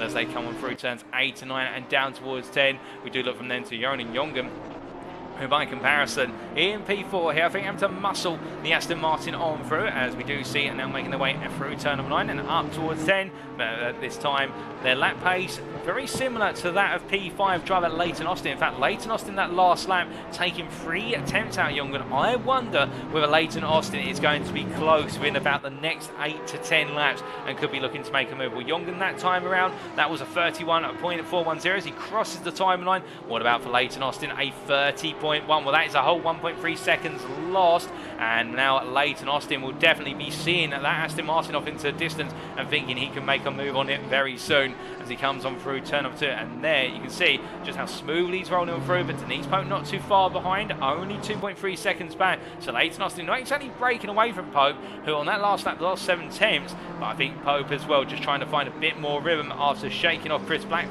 for a brief period of time, and can Denise Pope potentially come on back a little bit later on in the race. But good news meanwhile, we do have Fabian Connor back out on circuit here, as we see the Advisor Charity Racing Team machine. They've got it repaired, they have cleared their mandatory pit stop, although we suspect there will definitely be at least one more stop on the cards, given we have normally seen the cars go approximately to the halfway distance, which in 144 minutes, if you do a bit of quick mental maths, that'll take you to 72 minutes. We've seen some teams go 80 to 85 minutes before going for their pit stop, but there is going to be another pit stop on the cards for the 934 machine as they release the race leader there of Lehtinen Racing on through into the final corners, being a lap down. Now it's Fabian Connor as he heads on through, making his way back up to speed now. We do look from P16 at the back of the field back to the battling in the middle of the field, and in particular we do look to Carl Van Horn here, the Aston Martin driver, who in fact has already cleared what is turn number 8 and heading down towards turn number 10, and as the V8 Vantage machine goes heavy on the brakes here, chasing after Chris Black in front of the Blacksmith Racing driver as they come through the left into right hand complex and heading across that timeline. And they both got Denise Pope just in front, and those lap times this time around, I think Carl Van Horn is looking at a potential double move on the cards here. Van Horn that last lap at 30.5. Meanwhile, this man Chris Black in the 917 Porsche a 30.8, and Denise Pope just up the road a 30.9. Well, the pace is going to Van Horn, and he's gaining by 3 to 4 attempts a lap over the last couple of laps. They make the way out of 3 and up towards turn number 4. Lehtinen Austin by comparison a 29.765. Lehtinen Austin is absolutely flying and stripping time left, right and centre out of Jongen in front. He took 1.2 seconds out of Jongen on the previous laps. We've got a battle building for P4, and we've also got a battle building here for P6, P7, P8 as they all come out of the Kleiner chicane and head on through towards the next one. As they make their way into the second of the chicane sequences here, we can see that the field open up a little bit under braking there. And it does look as though, in particular, Chris Black, the stronger of the trio into that second chicane, just seems to have a lot more momentum and confidence in the braking and rotation of the Porsche compared to our McLaren driver of Pope, and also what is there our Aston Martin driver of Black. But we would expect that for well, not Black, my apologies, of Carl Van Horn, I should say, getting the names mixed up here. But as we try to get ourselves together in the commentary booth, Carl Van Horn definitely not having the rotation in the Aston Martin by default, for the simple reason front engine rear wheel drive, the car is going to more natively want to understeer compared to the mid-engine rear wheel drive machines of Black and Pope. But the opposite is true, of course. It's a much more stable car and therefore can exploit these curbs a little bit more aggressively by comparison. But as they come across that timeline and up towards turn number 1, once again we do look from this battle to the battle for P4, and here is how much it has closed up in the last lap or so, with this is Jongen, and then there is Lehtinen Austin just behind as they make the way through turn number 4, and Jongen now will need to use the straight line speed of the Vantage V12 in order to try and keep the BMW M4 of Austin at arm's length. But I think it's all in the corners where Lehtinen Austin is just stripping the time left, right and centre out of Jongen as they head up towards the second chicane. As they make the way on down through the extended left and into the braking zone, Lehtinen Austin's close. Now, what can he do being this close? That will be the next change, of course, because you don't want to be too close, as otherwise you get that nasty waft of dirty air Plus also the natural effect of when you're chasing someone, you have to brake a little bit earlier, and that can disrupt your rhythm. As we see there, Jungen taking a little bit too much apex curve at turn number 7. Now into turn 8 they go, goes a bit deep on the brakes, and this is all Lehtinen Austin needs. But again, you can see how the Aston Martin just able to pull away enough to stay alive before heading into the braking zone for turn number 10. And that's the problem for Lehtinen Austin. He will have to get extremely close in the run through the opening 4 corners. He won't be able to do it into turn 5 because the Aston Martin's got the straight line speed. But if he can hug the rear end of the Aston Martin coming out to turn 4, he'll be close enough as he flashes the lights there on Jungen, trying to distract the Dutchman as they make the way on to the next lap. But I think what Lehtinen Austin needs to do is get very close out 4, so that way he doesn't lose out too much in the run to 5, and then nail the run through the turn at 5 chicane, so that way he can go for the move in the subsequent corners. It's really turns 1 to 4 as we're right on board now as they head through turn number 3 and up towards 4, and also turns 6 through to 8, where that Bmw M2s seems to have the advantage as they come on through, and Jungen goes a little bit deep, and this is where Lehtinen Austin will go for the move as he charges down the outside here on the left of your picture. Jungen defending, but Lehtinen Austin cuts across and sives across the front there. Jungen and saying to him, no, I'm making this count, but he gets it wrong at the chicane, and only Jungen stays ahead for now, and Lehtinen Austin will a little bit eager to make the move, and in the end taking a bit too much of the second curve at the Kleiner chicane. He drops back to P5, but he's definitely made his intentions clear now, as meanwhile behind all them we have Carl Van Horn still battling with Chris Black for P7, as they also make their way through turn number 6 and 7 and heading all the way through the double right at turn 7 now. As they head up the hill and towards turn number 8, Carl Van Horn also starting to bare his fangs and look for the move versus Chris Black. But as they head into the braking zone here, Black staying ahead for the time being, and Denise Pope not comfortable ahead of the pair, only about half a second as they make the way out to turn number 8 and down towards 10. But again, we do know that Denise Pope has this natural ability just to simply switch out all of the pressure from behind and focus on the laps, and also battle hard as they make the way out to turn at number 10 and heading up towards the timeline. Meanwhile, Chris Black finds himself in a bit of a rock and a hard place situation. He's got the rock of Denise Pope in front and the hard place coming from behind of what is Carl Van Horn. And well, Chris Black at this point I think will want to try and make the move versus Pope as soon as possible, so that way then Carl Van Horn has the problem of Denise Pope by comparison as they make the way in towards turn number 2. But all 3 drivers are looking very well matched here, but Denise Pope looks to be in control of this trio as they head on through turn number 3. Meanwhile, Security Lehtinen having to back off as they make the way through turn at number 6, as they do have there what is the half practice hero Bmw M2 in front of them. That is making its way through turn number 6 as well. They head through 7 and they swap places there. But meanwhile, Jungen staying ahead of Lehtinen Austin again, and I believe that Lehtinen Austin coming in a bit too hot into the chicane. What exactly happened? As we ride on board here with Lehtinen Austin, we'll get to see what exactly happened as they made their way into turn number 4. And now, much like prior, we see there Jungen getting it wrong, coming through the corner and then down onto the brakes they went, balanced side by side. We've had Jungen on the left and then Lehtinen Austin on the right, and this time, well, Lehtinen Austin just being given the elbow out there by Jungen, and Jungen saying to him, you're not coming through whether you like it or not. And to be fair, you're only Jungen that time showing that when the pressure is on, he's got the speed to defend, he will defend hard, and credit to the Dutchman from Dutch Endurance Team at Racing Gold as they make the way out to turn number 10 and to the end of this lap. And Lehtinen Austin from Quantum Racing Team here, we know he's got a lot of pace, he seems to be the fastest driver out of the pair over the course of each and every lap, but can he find a way to outsmart Jungen and make the move that sticks? That seems to be the challenge that has eluded him so far. And as they make the way towards turn number 2, again you can see Lehtinen Austin go for the cutback. There's a tap there to the rear of what is Jungen's car, or was it a tap? I'm not sure. But besides, as they make the way out to turn number 3, side by side they head into turn number 4, and Jungen loses the place, and that is where Lehtinen Austin needed to get it done as they head out of turn number 4 and up towards 5. Now, can Jungen come back versus Austin in the short run down towards the chicane? Well, Aston Martin's going to be fast, but I think now Austin will do what Jungen did to him a lap ago, which is put himself on the inside and then elbow out. And as they make the way out the chicane, Lehtinen Austin moves up to P4 there ahead of Jeroen and Jungen as they make the way up towards turn number 6. Meanwhile, further back, we've got side by side here between Carl Van Horn and Chris Black as they come out of turn 5 and up towards the turn number 6 chicane. Onto the brakes they go, and Carl Van Horn pulls across there to cover the centre of the road, and Chris Black is made to wait as they come out of the chicane and through turn 7. As we ride on board here with the Astro Racing Team Cole driver as they make the way out of 7 and towards 8. I don't think Chris Black is going to give this one up as we've seen a swap of position for B7, but at the same time, Chris Black, we know, just as fast as Carl Van Horn over a number of corners, and Carl Van Horn goes very deep, and Chris Black Black almost follows into the back of him as they come out of 8 and through 9. And now can Chris Black go outside to inside here into turn number 10. Van Horn's going to hold the inside line here onto the anchors. They go. Black looks to go all the way round, and then is made to back out as they come through the chicane to complete the lap. As that means we'll see the change of position for both P4 and also P7 over the course of lap number 14 as they come across the timeline to go on to their 15th tour of the circuit under race conditions. A flash of lights there from Chris Black, and as they come through turn number 1 and down towards 2, you can see Carl Van Horn not hooking up these apex curves perfectly, and that does potentially mean he is experiencing some difficulty with the front end of the Aston Martin under braking. It just does not want to point into the corners as much as the Porsche behind, but at the same time as they head up towards turn number 3, Chris Black really having to wrangle the car in order to be able to hound the bat of Carl Van Horn, but Van Horn no stranger to pressure as they make the way down towards turn number 5 and keeping the Porsche driver at bay.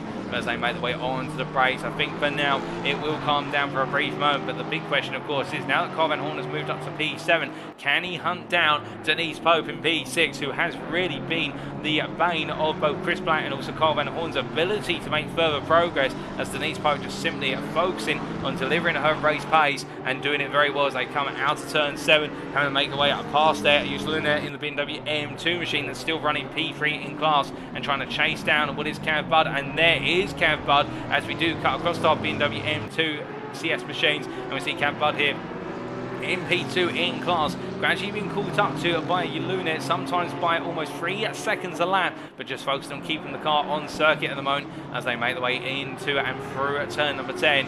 And well, Cav Bud, we saw they're getting a good start versus Luna as they come out of the final corner, and can he find a way to keep the half practice hero at bay for On-Course Motors, or will the circumstances change as they head down the start finish straight? You can see there Chris Black coming on through, and now it's going to be a straight up fight between the two Bmw M2s.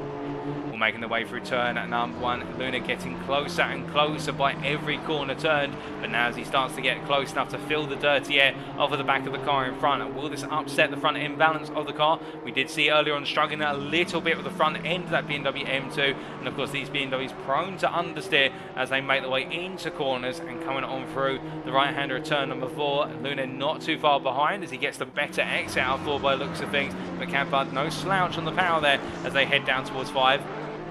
Into the braking zone they go, and this will be the big teller in terms of who clatters over the apex curve more aggressively than the other. And I think there we can see Luna taking a bit more apex on the second part of the chicane compared to Bud, and that is where some of the time is being gained as they head all the way through towards turn number 6. But as we ride on board here with the BMW driver looking to hunt down his class rival, heading through 6 and in towards turn 7 they go, and as they emerge out the double right hander, not quite able to carry as much speed there through turn number 7 as he would like. You notice he just briefly had to back off and recenter the steering camera through the first part of 7, as went a bit wide on the exit curving, and now unsettled the rear of the car, and on the brakes they go, and there Luna really closing up under braking by comparison, and now as they make the way through 9, could we see Luna potentially peel to the inside? Well, Cav Bud's going to hold it there on the left-hand side. Luna's going to look round the outside. There's no doubt about that. But is this a fake? Is he trying to get Bud to go deep? Bud goes very deep, and as a result, Luna's going to peel on through here. Bud's going to rejoin, but the place has been made, and Luna moves up into P15 overall. That is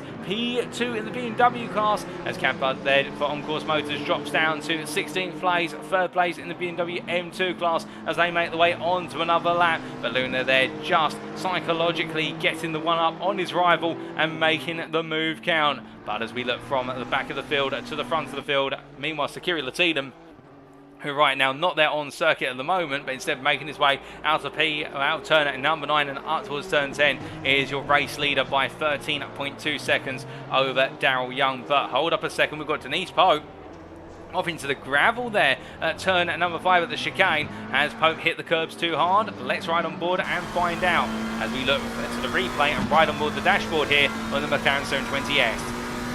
We're heading all the way down, comfortably in P6 at this time, onto the brakes. A little bit of grass taken there, interestingly, under braking and hitting the curb far too high, and that sent the car all the way round for Denise Pope. And there we go, that is the story there. And it's not just hitting the curb, but also that tiny little dip of the rear right, in fact the front right tyre under braking to the grass on entry to the Kleiner chicane just unsettled the car, caused it to go a bit deeper into the braking zone than originally envisaged. And then when Pope tried to to bring the car through the chicane, hit the curbing too high, and that's what sent the car in the end over and unsettled the rear end as it came back down to terra firma. But I've just had confirmation there. Unfortunately, we've had a disconnection from the Advisor Charity Racing Team machine. Fabian Carner having difficulty, and we are going to have Jan Barth return to the pit lane very shortly. They'll be bringing out the backup car, and they'll be going racing from P16 in the field, a couple of laps down. Well, it's unfortunate they seem to have been plagued with this bad luck over the course of the season. It'll be good to see the team making the way back out one more time, and whether they're a lap down or on the lead lap, it doesn't matter. They're enjoying the race and trying to bring it on home. But as we have already had almost 30 minutes of racing complete here at Circuit Zolder, things have calmed down a little bit at the moment. We've still got a bit of a spaced out field at this time, but who can we tell you are the quick movers at the moment? Well, one of the biggest gainers at the moment is Sandra Jacobs. The McLaren driver, of course, afflicted by the opening lap incident to turn number 1, running here in P9, the second of the two at McLaren 720S machines, heading all the way up and through. And as we can see here, Jacobs heading up in towards turns 6 and very shortly 7. Can Jacobs come charging back after the likes of the top 5, particularly Jeroen and Jongen, who lapping on the 31.5s, so the 31.5s, the mid 31s. Sandra Jacobs right now lapping in the low 31s and should be theoretically gaining gradually and looking to take some places back. But there's a long way to go yet here today at Circuit Zolder. We've only just cleared the point where we've still got 2 hours remaining, and Sandra Jacobs has got plenty of road to turn for Dutch Endurance Team Blue in the opportunities to regain those places that he lost early on as he makes his way through the final corners once again. But meanwhile, we can see that in the pit lane, that is now Jan Barth taking over the Advisor Charity Racing Team 934 Porsche as they come down off the jacks. The German driver getting ready to turn the car over, and of course that disconnection for Fabian Carner. Unfortunate, but I'm sure Fabian right now will be tuning in and cheering on his teammate as they take the car out on circuit to wrap up their season, and they'll look to pick up any places they can as time wears on. But meanwhile, speaking of wearing on, here is Marcus Fox currently chasing after Daryl Young as he heads on down towards turn number 8. And what's been quite interesting is over the last 10 laps, particularly from lap number 9 onwards, we have seen Fox has started to gain a bit of a pace advantage over Daryl Young. Now, in the early stage of this race, the opening 5 laps, Daryl Young really pushed hard to hunt after Lehtinen, but also to open up the gap to Marcus Fox. That gap now is starting to slide the other way towards Fox. Fox going to the timeline, 2.5 seconds off, and as he crosses the timeline, the gap now 2.7 seconds off, so not quite having the end of lap that he wanted. But that last lap from Daryl Young, a 30.642. Marcus Fox, a 30.0. And that goes to show you how the Honda NSX driver now really starting to build up the pace. Now, the big challenge for him will be, for the 1-2-3 driver, is we have seen time and time again this season that he's decided to typically go for a 2-stop strategy versus what seems to be the optimum 1-stop strategy. Will he go the long distance today and go for the 1-stop strategy to match what we suspect the majority of our drivers will do, or will Marcus Fox once again go for what seems to have been the sub-optimal strategy? Daryl Young by comparison here, and we do know that Daryl Young, a very strong pace driver as he makes his way up towards turn number 6 in the Wild Things racing Audi R8 Evo 2, but as he comes on through there, the chicane, the turn 6 chicane, you can see how much that gap is compressing as he comes out of turn number 6. Heads it towards 7 and runs a little bit wide then. That's going to cost him even further time as we have our first drive-through penalty from automated track limit penalties of Simon Still, who's into the pit lane here for the drive-through as he comes on through. It's not too long of a pit lane here at Circuit Zolder. It's not as punishing as somewhere like Spa-Francorchamps, but it can still feel quite painful as he comes all the way gradually on down, and that is something our drivers have to be aware of here. It is quite easy to pick up off tracks. Indeed, what is their track limit warnings coming through some of the chicanes, particularly the turn 6 chicane or the second chicane, was easy to cut those curves, but cut them too much and it all goes horribly wrong. As Simon Still, they're taking a bit of frustration out, I think, on the pit limiter board as he heads on through the pit exit and now back up to speed, heading all the way down towards turn number 1. This is going to drop him down the order to an extent, not all the way down to P12 in the GT3 class as held by Richard Pixley at the moment, as the Wild Things Racing number 7 driver heads down towards turn number 1. But you can imagine Simon Still not too pleased with picking up that drive-through penalty, and that's cost him the right to battle inside the top 10, but he will still try to find some time and gain those places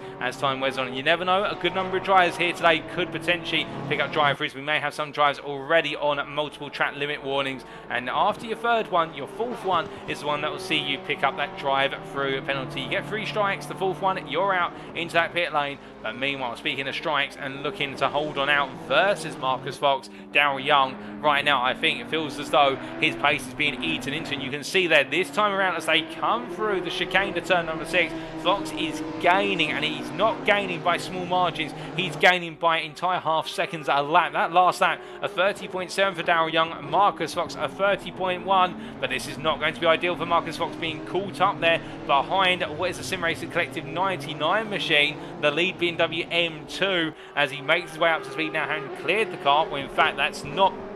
My apologies, getting cars mixed up there in the night line. That is the half practice hero Bmw M2, so that is the P2 Bmw car of Use Lunit, or P14 overall. And in fact, Kieran Sharp in the Sim Racing Collective 99 machine is a bit further up the road, but Marcus Fox right now chasing down Daryl Young, and doing so rapidly as they head through turn number 1. Once again, that gap now down to 1.4 seconds. Even with Fox having that traffic to deal with at turn number 8, it has not perturbed him whatsoever. If anything, it's been an even bigger motivator. And Daryl Young on a 31.2 that last time around, Fox on a 30.4. If he hadn't had that traffic, I think that would have been a 30.2, and that would have practically seen him take a whole second out of Daryl Young. Well, Daryl Young is definitely right now either doing fuel saving and turning the pace down, or he's struggling at this point in the race. And given we've only really just cleared half an hour of race, and that's not a good sign of what's to come for the Wild Things Racing driver as they make their way out of the corner chicane, and now all the way up in towards turn number 6. Now heading into the braking zone here. Can the number 9 driver hold on, or will a move be on the cards? I suspect it's going to be a question of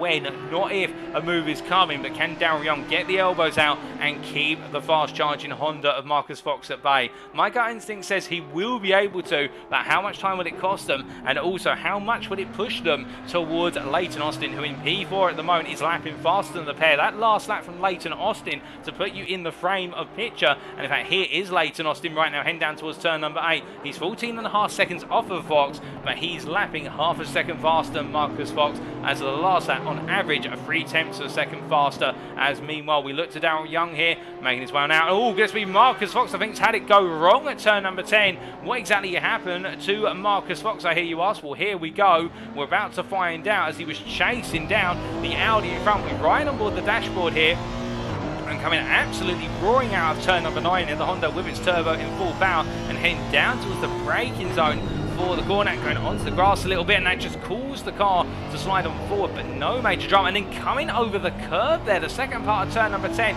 bouncing over the raised curbing, and that unsettled the car. And we talked about earlier those difficult raised curbs really catching the cars out of these chicanes, and we've seen another example of that as now Marcus Fox has to try and rebuild that pace and reclose up that gap that we saw him do earlier, as he makes his way down towards turn number 6 here, back on the live pictures now, and as he heads into the braking zone for turn number 6. I think Daryl Young will now take that as a little bit of a feather in his cap, that he's having to get Marcus Fox to push hard, and the more that Fox pushes, will he open himself up to further errors. Meanwhile, as they make the way on through and down towards turn number 8, here is Denise Pope. Once again, now after that incident of what was the turn 5 chicane earlier on, getting it wrong after just missing the braking point a little bit and heading to the grass, now heading up towards the aforementioned chicane, and Denise Pope 6 seconds off of Chris Black. The advantage that Chris Black has is gradually being chopped down little by little by Denise Pope, only by 1/10 to 2/10 a lap as it currently stands. I think Chris Black more focused on hunting down Carl Van Horn at this point, as we do look to the Blacksmith Racing driver Chris Black heading through turn number 7 and up towards 8. And he is gradually bringing that gap to Carl Van Horn down a bit more aggressively than Pope is bringing the gap down to Black. Black on that last lap taking 6 attempts out of Carl Van Horn as they make the way on out of what's turn number 8 and down towards turn 10. And Carl Van Horn, by comparison, is now heading into turn number 10. The Astro Racing Team car driver has also got a bit of traffic in front of him in the form of what is the half practice hero Bmw M2 as they come to a timeline, and crossing the line with Jonan Jongen is not too far up the road, only 3 seconds up the road, and Jongen is losing losing out a little bit of time as well. So we do have a battle that seems to be forming for P5 here between Jongen Van Horn, Chris Black, and also Denise Pope. But how will it all play on out? That will be the big question. Can Van Horn get close enough in order to make an early pass on Jongen before Chris Black is able to get into the fight? And the same for Denise Pope. That will be the big question as they head down towards turn number 4. As they roll the way on through the corner, we look from them to Sandra Jacobs a bit further back, and Sandra Jacobs as well is lapping on low 31s at the moment. And what that effectively means, if you want to translate that into where does he fit into the race pace, he is the fastest driver from P5 downwards. He is absolutely charging in terms of pace, and for Sandra Jacobs, he keeps this pace up. There's no reason why he cannot close up to Denise Pope, and then if he passes Pope, find his way onto the back of Black and also Van Horn. But of course, saying he's going to make the pass is one thing, having it happen in practice an entirely different thing. But meanwhile, speaking about trying to get close and making a pass, here is Marcus Fox, who after that incident now does seem to have taken a little bit of the pace down. He's turned the wick down slightly, took a 10th there out of Daryl Young on that previous lap, but nowhere near as rapidly closing anymore, and I think focusing more on what he can do later on in the race. And now you're probably wondering at this point, well, why will Marcus Fox do that? Why is he potentially doing that? Well, it's all about the psychology behind the wheel. You can imagine if you're pushing really hard, you're getting closer and closer to the driver in front, and then you make a huge error. That leads to you doing one of two things mentally. You can either use that as a tool to increase your aggression, whereby you use it as motivator to say, I've just lost 3 or 4 seconds, I've got to gain that all, and I've got to gain it even quicker than I gained it previously. Or alternatively, you have to take the more gradual and calm approach. You've got to calm yourself down and go, right, I've made an error, understand what happened, and then avoid repeating the error twice. And if you have to turn the pace down slightly because you get the feeling that corner is going to come back to bite you each and every time, then so be it. You might be able to find a way from strategy, or by just simply closing up a little bit more later on in the lap or earlier in the lap. And I think that's what Marcus Fox is doing here. He knows in his mind he has a couple attempts a lap pace advantage by default, even if he removes the fast line he's been taking through the final chicane. So therefore he's getting his head down and thinking, right, I'll gradually close up to Daryl Young because I know I have that advantage. And as we're getting closer and closer towards the halfway point, we've got some time to go before the halfway point. To be fair, that halfway point is when we have 1 hour and 12 minutes remaining. But the point being that Fox right now can gradually bring that gap down, bring it towards his favour, and then he can look to make that move. Alternatively, go, right, I'm going to pit early because by the time I get close enough, it'll be time for me to make that pit stop and I can get the jump. Of course, traffic permitting when he comes out the pit lane if he gets caught up whilst attempting the undercut. But that's what Fox is going for here. That last lap from Daryl Young, a 30.6, Marcus Fox a 30.375. But as he comes towards turn number 4, we do look from him to Jonin Jongen here, who right now the Dutch Endurance Team gold driver, being caught gradually by Carl Van Horn behind. Carl Van Horn's now got the gap down to 2.3 seconds, taking another 3 attempts out of Jongen on that last lap. Now, Jonin Jongen, we do know, much like what we saw from the battle between himself and Leighton Austin, has a lot of power on the straights here, and what that means in principle is that Van Horn really needs to get close coming out of the corners, because the Advantage V8 Aston Martin racing machine, it has seen a number of improvements over the course of recent balance of performance updates, where it's got more acceleration and straight line top end speed, but it takes time still to get to that speed, and that is the thing that the Aston Martin Racing V12 Vantage driver Jonin Jongen will capitalise on. He will use his car's outright natural talent for speed in order to keep that advantage. He could find that Van Horn is faster in the corners, but if he can keep Van Horn behind long enough, then when he gets to the straightaways he's able to put his foot down and just pull off into the distance. Well, that'll be the theory, but can he execute it in practice? We saw it work for some time versus Leighton Austin, until Leighton Austin got a very solid run coming through the first 4 corners and got the move done before they headed down towards turn number 5. But as we see Jongen here making his way in towards turn number 8, Van Horn not too far behind now and continuing to very gradually whittle away that gap. Behind him you can see Chris Black there in the 917 Porsche, also not too far off. And Chris Black in terms of pace, matching the pace of Jongen at the moment, not quite on the pace of Carl Van Horn. And Denise Pope on that last lap taking almost a whole second out of Black. Well, we are going to see this group come back together, and I wonder whether Jongen can keep Van Horn behind him long enough to bring Black Pope and Jacobs into the mixes, so that would lead to an absolutely fantastic battle for P5. And whilst that's going on, we've also got a building battle here for P11. This is P12 driver Richard Pixley from Watkins Racing in the number 7 car, and just in front of him, of course, having had that early drive-through penalty, that is Simon Still in P11, the Honda NSX for SS Racing, looking to hold on here as they make the way through turn number 5 through the chicane, and Pixley there keeping it pointing in the right direction, much like his rival, as they make the way on down towards turn number 6. But Simon Still here matching Pixley's pace as best he possibly can as they head on through. But the key point being, as they make the way on out, Pixley really looking to... Oh, goodness me! And there's contact there. Simon Still, well, it looks like he got it wrong coming out to turn number 7. And Pixley slammed on the brakes and, well, tried to avoid the contact with Simon Still. But in the end, contact was made and Simon Still sent to the wall. And let's take a look back at exactly what happened. Making their way on down towards the chicane, then up towards turn number 6. Now I think we're going to see Still lose it coming out of 6 and starting to make its way into 7.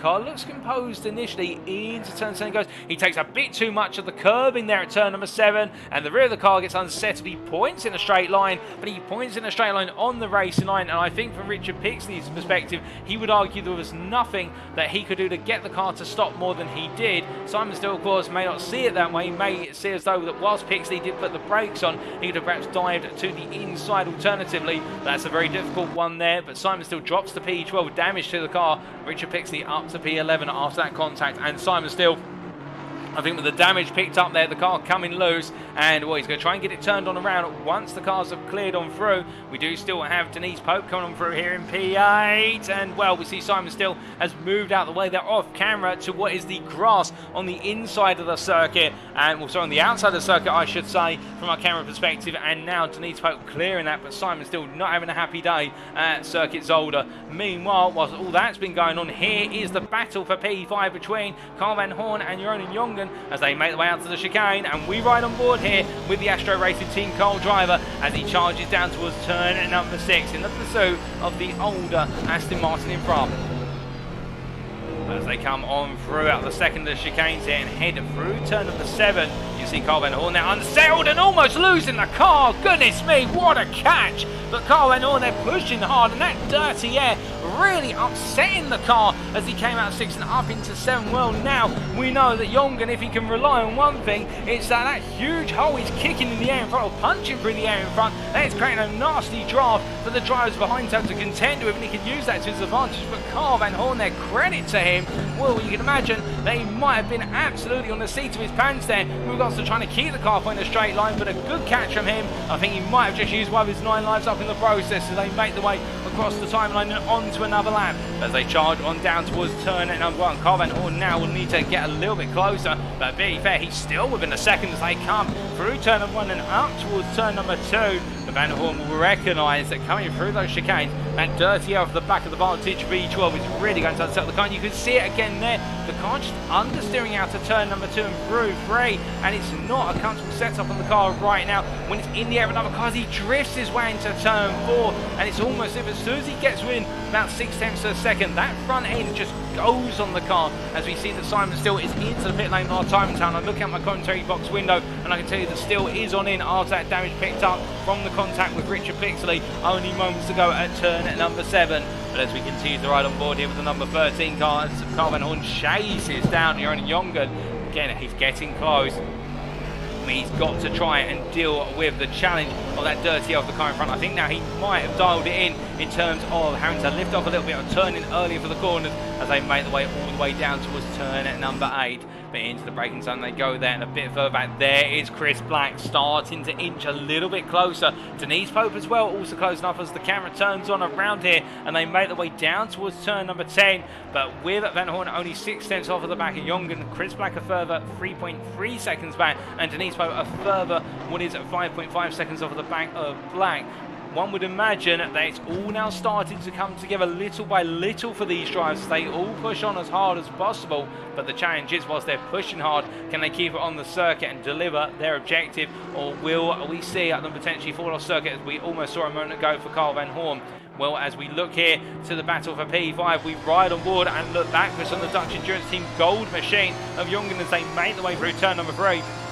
And again, we can already see how Jongen is being caught through these medium speed apexes, and that'll be the strength of the V8 Vantage behind. But now as they head onto the straight, you can see, look at the V8 Vantage. It's closing little by little in the slipstream draft, but it just doesn't have enough. And as they head under braking, it's almost constant, and my goodness, you couldn't be any closer. I think you could even put a paper clip between the two drives as they make their way out of turn number 5 and down towards 6 they go. But that shows you how hard that Carl Van Horn is pushing and how much faith he has in his ability to stay close to the car in front as they head on through the chicane. And I see we have got a car off there. I believe that is Cav Bud off circuit, unless I'm mistaken, moving out the way. Indeed, it was Cav Bud who took to the grass there at the turn 6 chicane.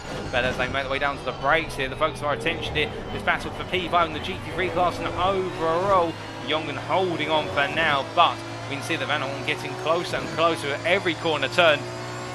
And I wouldn't be surprised if next time we come towards turn number 5, there's definitely a potential move on the cards, if not sooner, as they make their way through the final corner and now head on to what for them will be lap number 31.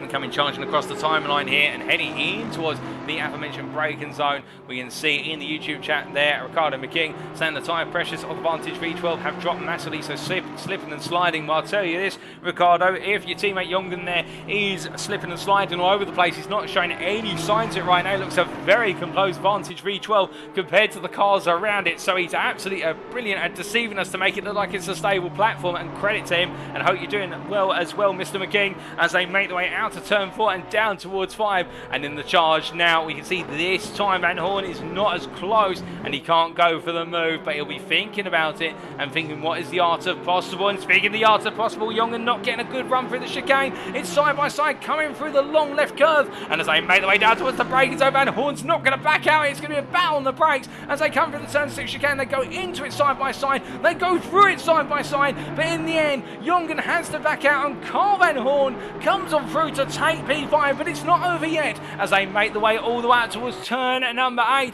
And can Jongen potentially come back on the brakes? Well, I think he's a bit too far back there, and it's going to be more about whether Van Horn gets a good run out of 8 in the run to 10. They've also got some traffic in front of them, which only complicates matters as they head on down the final stretch and head up towards turn 10 at this point.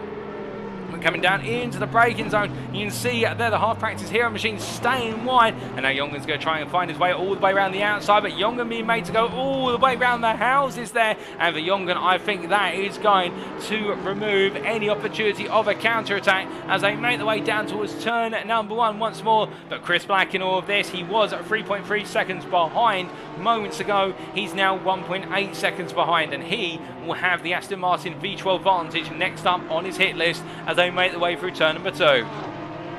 But coming on through the long double right sequence of turns 2 and 3 and up towards 4 in quick succession. For Chris Black, he does have to worry about Denise Pope being not too far behind. 4.2 seconds back is Denise Pope, albeit on that last lap. Pope being matched by Chris Black in terms of lap time. But this gap is very gradually creeping down and down. Meanwhile, Sandra Jacobs, by comparison, well, after what was a very strong run of pace earlier, Sandra Jacobs' pace is still building by comparison with Pope and Black. That last lap, a 31.2 compared to Pope and Black on 31.5. But I think the big question is how long can Sandra Jacobs go in bringing that gap down? It's now down to 5 seconds, and as we head towards 90 minutes remaining in this race, I think Sandra Jacobs at this point is not quite having as much momentum behind him as we would perhaps anticipated earlier on, and he's starting to see that rate of closure slow. I think it's going to continue, but not as rapidly as perhaps he would like. And speaking of rates of closure not closing down as much as rapidly as we perhaps anticipated they would, here is Marcus Fox, who after being close to Daryl Young for some time, now stands a bit further back, 4.4 seconds behind Daryl Young. And I think for Marcus Fox, he's changed tactic here and decided to go for plan B, which may be to get down the strategy, albeit they're clattering his way over the line of chicane curbing and almost sending the car off into the gravel. But that was a massive hit to the curb, and hopefully that hasn't done any front damage, haven't done any damage to the front suspension, we should say, as he comes on through turn number 6. Meanwhile, our race leader, Security Lehtinen, we can see here making his way across that timeline already on to lap number 34, whereas Daryl Young is still on lap 33 and only just starting to make his way into turn number 8 and then heading up towards the final couple of corners. That is the delta that Lehtinen has over Young by comparison. Lehtinen has shown no signs of slowing down. He's only just recently dropped into the low 30s, and I think that is we're dealing with a little bit of Bmw M2 traffic. The man just seems to be absolutely unstoppable and looking to end this campaign on a perfect score of 4 wins out of 4 counted, in terms of 4 out of 5 being counted in the scoring system. But as he makes his way out to turn 5 and down towards 6 here, he's showing no signs of letting on up and really just enjoying the racing. But as we look from him to Jongen behind, we do see Jerome Jongen here in P6, still behind Carl Van Horn as they make the way through turn number 8, and I wonder whether Carl Van Horn is now struggling, having cleared the Aston Martin Racing at V12 Vantage. He just does not seem to be able to break away as they head down towards turn number 10. Instead, right on the back and menacingly they're lingering as they come out of the corner. And we ride on board here with Jerome Jongen as he heads out to turn number 10 and on to the next lap. And can we see where he's potentially gaining? As they head into turn number 1, we'd expect this would be the V8 Vantage's playground in terms of medium speed apexes, and therefore not being as prone to understeer by default compared to the Dutch Endurance Team Gold V12 Vantage. But going through too, it looks as though, if anything, Van Horn is struggling a little bit right now in terms of getting that nose pointed, and as they make the way in towards turn number 4 here, if Jongen can keep hooking up these apexes, he's going to stay there and stay there very threateningly, albeit a little bit of oversteer there as he came out of turn number 4. The car just needs to be repointed as they make the way down towards 5. Through the braking zone they go, staying right there with his rival, but not in a position to make a move. It does look as though ever since being passed, Jongen has turned the wick up, and Carl Van Horn, I think he was hoping he'd just be able to cruise off into the distance, where it's been anything but that as they come through turn number 6 and up towards 7 they charge. But again here you can see in that dirty air, compounded with a natural understeer on the front end of the Vantage V12, just not able to carry the speed on through, having to lift out of turn number 7 and head down towards 8. That gap opens up enough to keep Van Horn safe for the time being.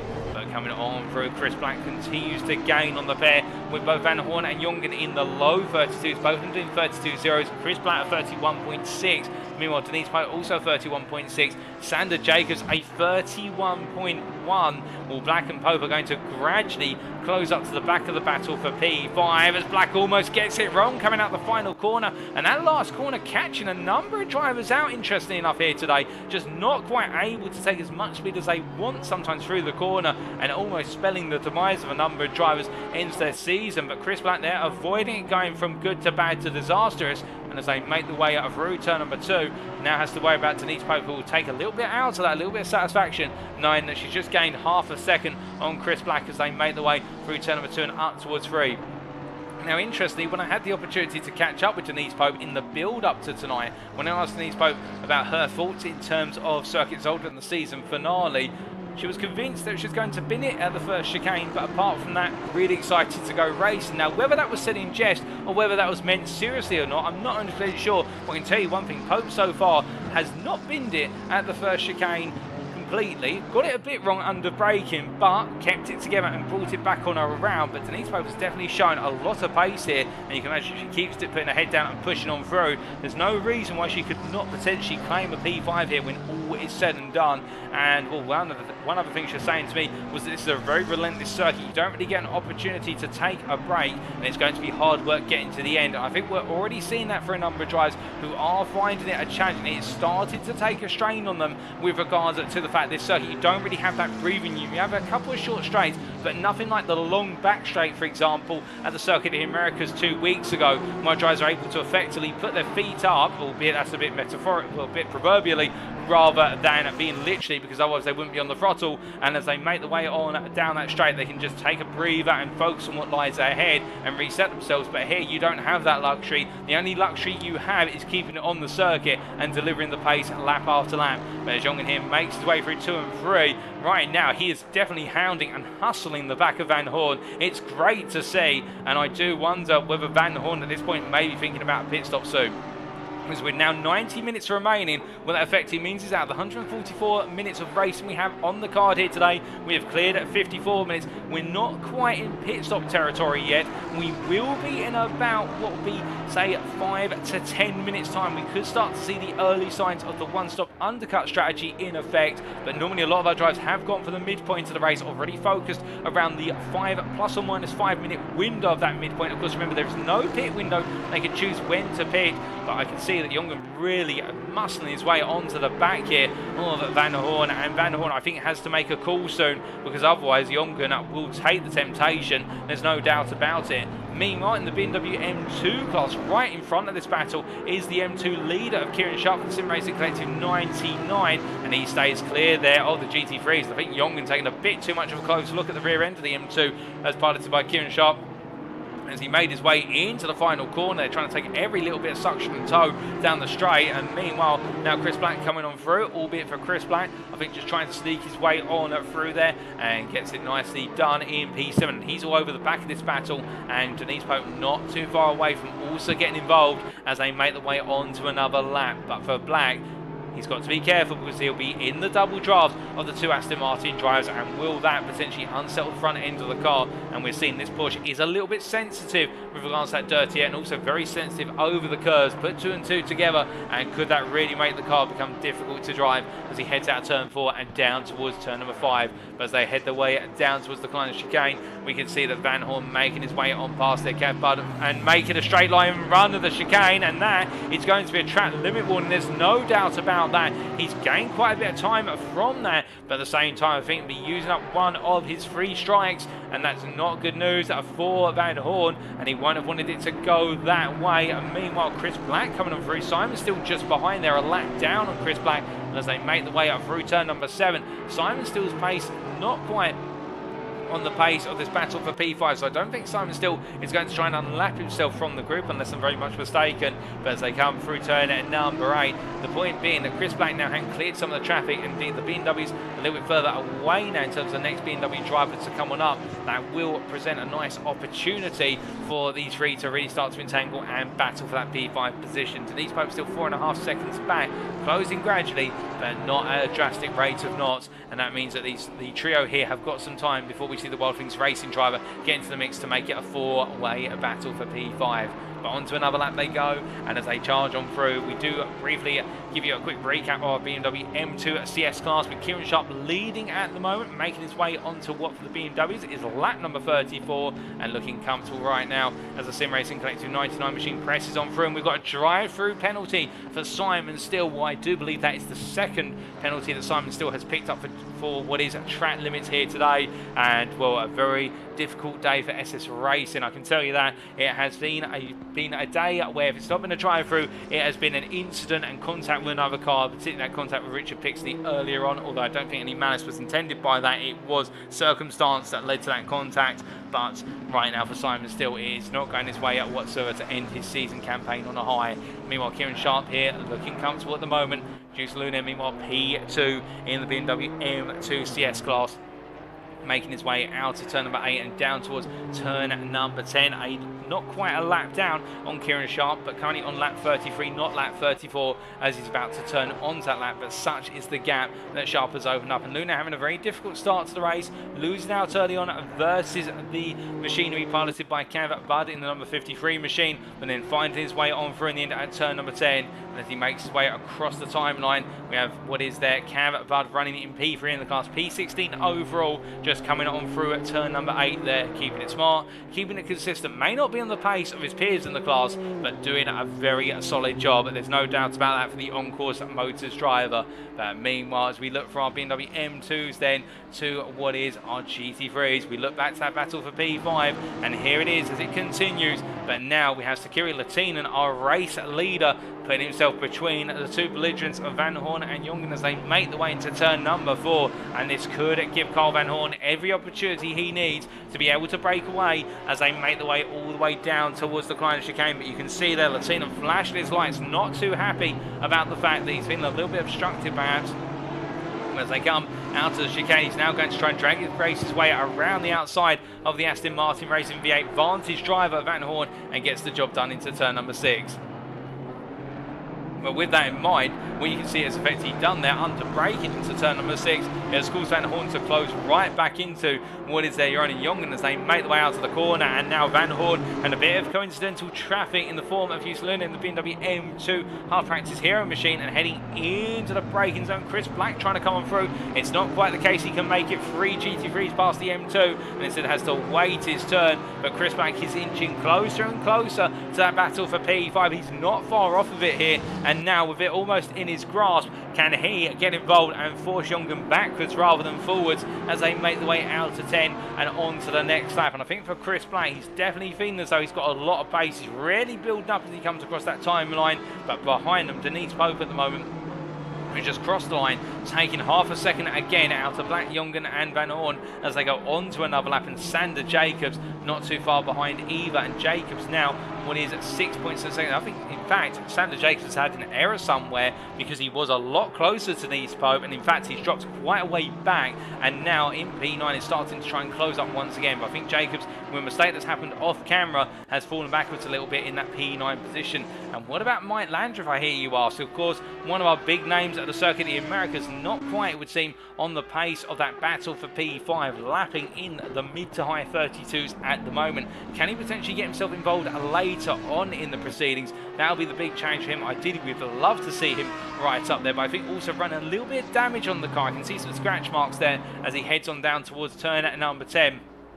And I think that might have been from the opening lap turn 1 instant, which saw a whole multitude of drivers. I think Landry was one of the 4. Of course, we also had within that mix-up Pixley, also what was Jacobs, and also Simon Still, unless I'm mistaken with regards to Simon Still. I know there was one other driver caught up there, but 4 drivers being caught up in that instant. It did really shake up the start of the race for the GT3 drivers. Not enough to cause a restart. The restart would have been called if it had been half of a particular class being caught up, but still, as Landry makes his way through turn number 3, head down and pushing on. Meanwhile, as they come on through to complete their latest lap, Jongen comes across the timeline, Chris Black into the pit lane. I think Chris Black has decided enough's enough. He is going for the undercut. And can the Blacksmith Racing driver make this work as he comes to the line? Now, I think for Chris Black, the challenge here will be he's got to get those tyres back up to temperature in very tricky conditions. Now, when we say tricky conditions, you'd normally think, okay, is there rain out there? We've got very high winds. Is it boiling hot? No. The tricky conditions here is it's freezing cold in the middle of the night. When I say the middle of the night, we are almost at midnight local time now with some time acceleration. And what that means is track condition has actually just been downgraded from optimum to fast. That's how cold the circuit is, and just cloud over the circuit at the moment. 8 degrees centigrade ambient, 8 degrees on the track itself. That means these tyres, whilst we can see Chris Black, his parts there, will become freezing cold, and he's got to try and turn them back on when he comes out of the pit lanes. We see Jan Barth, meanwhile, the Advisor Charity Racing Team driver, just pointing in a slightly wrong direction. Now, where is that on the lap? We believe that might be in the run through turn number 7. Yes, it is through the run through turn 7 and now rejoining. But the key point is that when you come into the pit stop, you lose a lot of tyre temperature and also some tyre pressure. And as Black's left the pit lane, he's dropped down to what is P9. Can he get it back up to temperature in terms of those tyres and go hunting after what is Jacobs, Poe, Jongen and Van Horn and get into the fight for P5 before they make those pit stops? Well, we hear that Joran Jongen is into the pit lane as well. He makes his way on in from P6, so Carl Van Horn stays out the longest of the group so far, albeit Denise Pope and also Sandra Jacobs staying on out as well. And is this a response from Jongen to Chris Black, or is this all part of the plan here for the Dutch Endurance Team Gold outfit as he makes his way to his pit box and gets ready to park on up and give the car on over to the pit crew? Meanwhile, whilst he's doing that, where's Mike Landriff and all of this? Mike Landriff making his way down towards turn number 6 at the moment. And well, Landriff looking smooth, but look who's behind him. And this is the problem for Chris Black. He's come out into class traffic, albeit it's a lap down. But here, this is not the ideal place because Landriff, in fact, Landriff's not a lap down. My apologies. Landriff is on the lead lap. He doesn't have to just yield, to be fair, as they make the way through behind. However, both drivers will need to yield at some point to Leighton Austin, who's running in P4, as Marcus Fox comes into the pit lane. But as we can see there Chris Black trying to look around the outside of Mike Landreth in the run down towards turn at number 10, but Landreth defending here and defending quite hard, and Landreth misses his braking zone and goes straight on there under chicane. It's not to come into the pits, and Landreth rejoins in the end. I think Mike Landreth there being caught out with regards to that inside line, the braking zone. Chris Black comes on through. Where is Jongen in all this? Well, Jongen's going to capitalise because he comes through the kink out of the pit lane here and heads down towards turn at number 2. We look to the heli cam, and where is our driver in the form of Chris Black? I think Chris Black has jumped ahead unless I'm mistaken,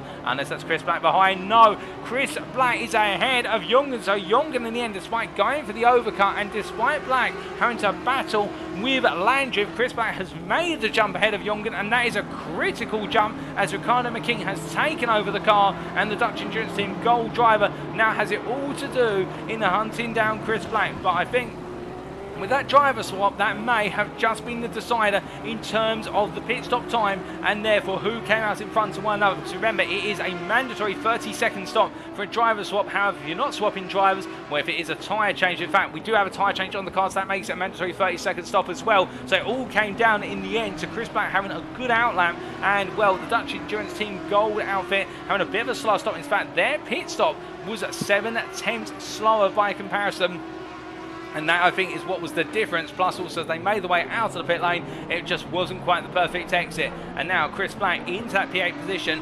Can he use that and go hunting after Sandra Jacobs, Pope and Carl Van Horn, most importantly? Marcus Fox has also pitted from what was at the time P3. He's come out in P7. He's a comfortable margin ahead of Chris Black, so he doesn't have to worry about pressure from the Porsche driver behind in P8. And Marcus Fox, of course, now trying to hunt down what is Daryl Young through strategy here, looking to use that fresh set of tyres and also the fuel in the car to go hunting. And will Daryl Young respond soon, or will he respond later? That's the challenge as he makes, as we see Marcus Fox make his way through the turn 5 chicane, but looking hooked up at the moment as he heads on down towards turn number 6. And these are some critical laps to Marcus Fox if he wants to get back into that fight for second place, and really best the rest given Sakiri Latinen's pace, which continues to stay in the 29s. No other driver has been able to hit a 29 in this race so far in the GT3 class other than Sakiri Latinen. But meanwhile, Denise Pope into the pit lane. Sandra Jacobs stays on out, as does Carl Van Horn. So Pope decides to call it just a little bit before the midway point of the race. And as she comes towards a pit box here, where is Chris Black? Where's Mike Landreth in all this? Well, Landreth has yet to pit, to be fair. Here is Chris Black making his way through the turn 6 chicane. This should be a formality, to be fair, for Chris Black. And we do have the question of Ricardo McKing, who will have to worry about what is the pace on the car. In fact, I think Ricardo McKing has been passed only moments ago. No, in fact, no, he hasn't been passed. My apologies. He was passed by Mike Landreth. I should clarify, he was passed by the Ember Racing driver off camera. And for Ricardo McKing, this is going from good to bad to worse as he looks to get the move here versus Landreth in the run down towards what is turn at number 10. And the Dutch Endurance Team Gold outfit having a difficult pit stop window in the fact they've lost places. Pope is still in the pit box. I think Denise Pope is having a much longer stop than perhaps anticipated, and this is not going to cost McKing at all, nor is it going to cost Black as they make the way on to the next lap. And Denise Pope leaving the pit lane at the moment, but only just started to make her way through the pit lane corner exit, and Pope is going to drop all the way back down to P11, and that's unfortunate for the Wild Things Racing driver, and it was a long stop by comparison as Pope heads on through. And Pope now, I think, has the pressure on to deliver these outlaps and really try to close the back on up. And of course, Sandra Jacobs is the big question now. Can Sandra Jacobs close the delta to Denise Pope, being 5 seconds behind before Pope came into the pits? And in return, Pope now has to try and hunt down what is there, Black and also McKing. And McKing are being held up to the degree by Mike Landreth as they head their way through the chicane and now down towards turn number 6. In fact, you can see that Landreth has opened up the gap a little bit after McKing has not been able to make the retake. But Mike Landreth making a move off camera for P9, for P8 we should say, and now McKing really feeling the brunt of the situation as he heads on through turn at number 7, almost runs a bit wide there, but just about keeps it on the road. That shows you how much confidence he has in how hooked up the car is and knowing where the track width lies. But with the pit stops still ongoing, we've still got plenty of pit stops to come, particularly our top 5 down the time and tower for the GT3 class. And we do have all 3 of our BMW M2 CS class machines yet to take the pit stop. But as we now only have 1 hour and 15 minutes to go, or 75 minutes, depending on your preference of format, we can tell you that we're now heading towards the halfway point of the race and still plenty of questions unanswered in terms of battles out on circuit. Now, as we see our drivers make their way on to the next lap across the timeline, Ricardo McKing in particular just having the traffic come at the worst possible times as well. And Richard Pixley, who is a pit stop down on Ricardo McKing, is trying to stay close. We also see Security Lehtinen catching up to the back of McKing, and Lehtinen here expecting the blue flags to be respected in the near future. As we see our race leader closing up to the back of the Vantage V12 and making his way on corner exit up the inside, and that will put him now nicely ahead as they make their way down towards the Glen chicane, and McKing there will be required to lift off in the run to the chicane to make sure he doesn't come on back as they make their way through turn number 5. Oh, goodness me, and well, we thought it was going to happen to everyone but Lehtinen in the end having a spin coming through the chicane. Now, how will that change the complexion of his race? Well, I don't think it's going to change it very much given the fact he's had such a comfortable advantage, and before that spin he was at least 50 seconds almost ahead of Daryl Young. But that is one error, and could we now see a domino effect in terms of additional errors from Lehtinen? We don't wish it on him, of course, but at the same time that is a significant knock to the nerves. And will it happen again after getting it wrong at turn number 5, just attacking the curbing and particularly the second apex curve too high at the turn 5 Glen chicane, and Lehtinen paying the price in the Honda NSX. And I would imagine that if he's not thinking about coming into the pit soon to change tyres after potentially flat spotting the rear tyres, he may now decide to do so as he heads up towards the pit line here. And does he peel on into the pits? No, he stays out for another lap here. He's going to stick to his guns and not make a reactionary stop as he makes his way out of turn number 10. Definitely a heart pump in his chest a little bit more than perhaps previously as he heads across the timeline. Meanwhile, we look to P3 driver Leighton Austin, who haven't found his way there past Chris Black. Chris Black, of course, a lap down. Leighton Austin right now for Quantum Racing Team in an effective strategy race versus P6 driver Marcus Fox, who's already pitted. And we're imagining that whilst Leighton Austin was not quite on the pace of Fox when Fox came into the pit lane, it does seem as though those lap times continue to drop away, whereas Fox is lapping very quickly at the moment. Has Leighton Austin done enough to potentially get a bit closer once he makes his pit stop?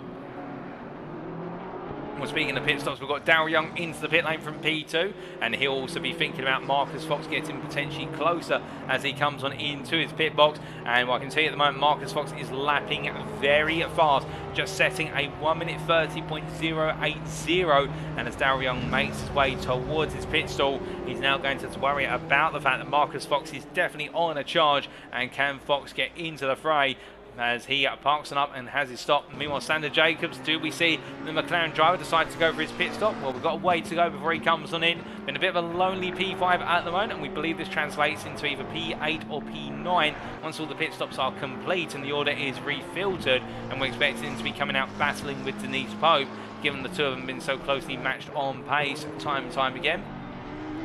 As they come on through, we're hearing that Mike Landreth is also into the pit lane, and well, further from that, we're seeing quite a few drivers jump up the order as they come around. But will Jacobs be coming on in this time around? That is the question as he heads up towards the final corner. We drive straight on, or does he go on the brakes? He goes on the brakes and decides not to come on in. Meanwhile, where is Marcus Fox? Well, here is Marcus Fox making his way down towards turn number 8, but Daryl Young already leaving the pit lane. Now, I think Daryl Young's got a little bit of a run to the pit limiter line, but not too long a run as he makes his way on out here. I think Daryl Young has done more than enough to hold on to what will effectively be, after Leighton Austin's pit stop, P2 as he re-emerges out the pit lane. Marcus Fox is about to cross the timeline to go on to another lap, and Daryl Young has got a comfortable advantage as he heads into turn number 2.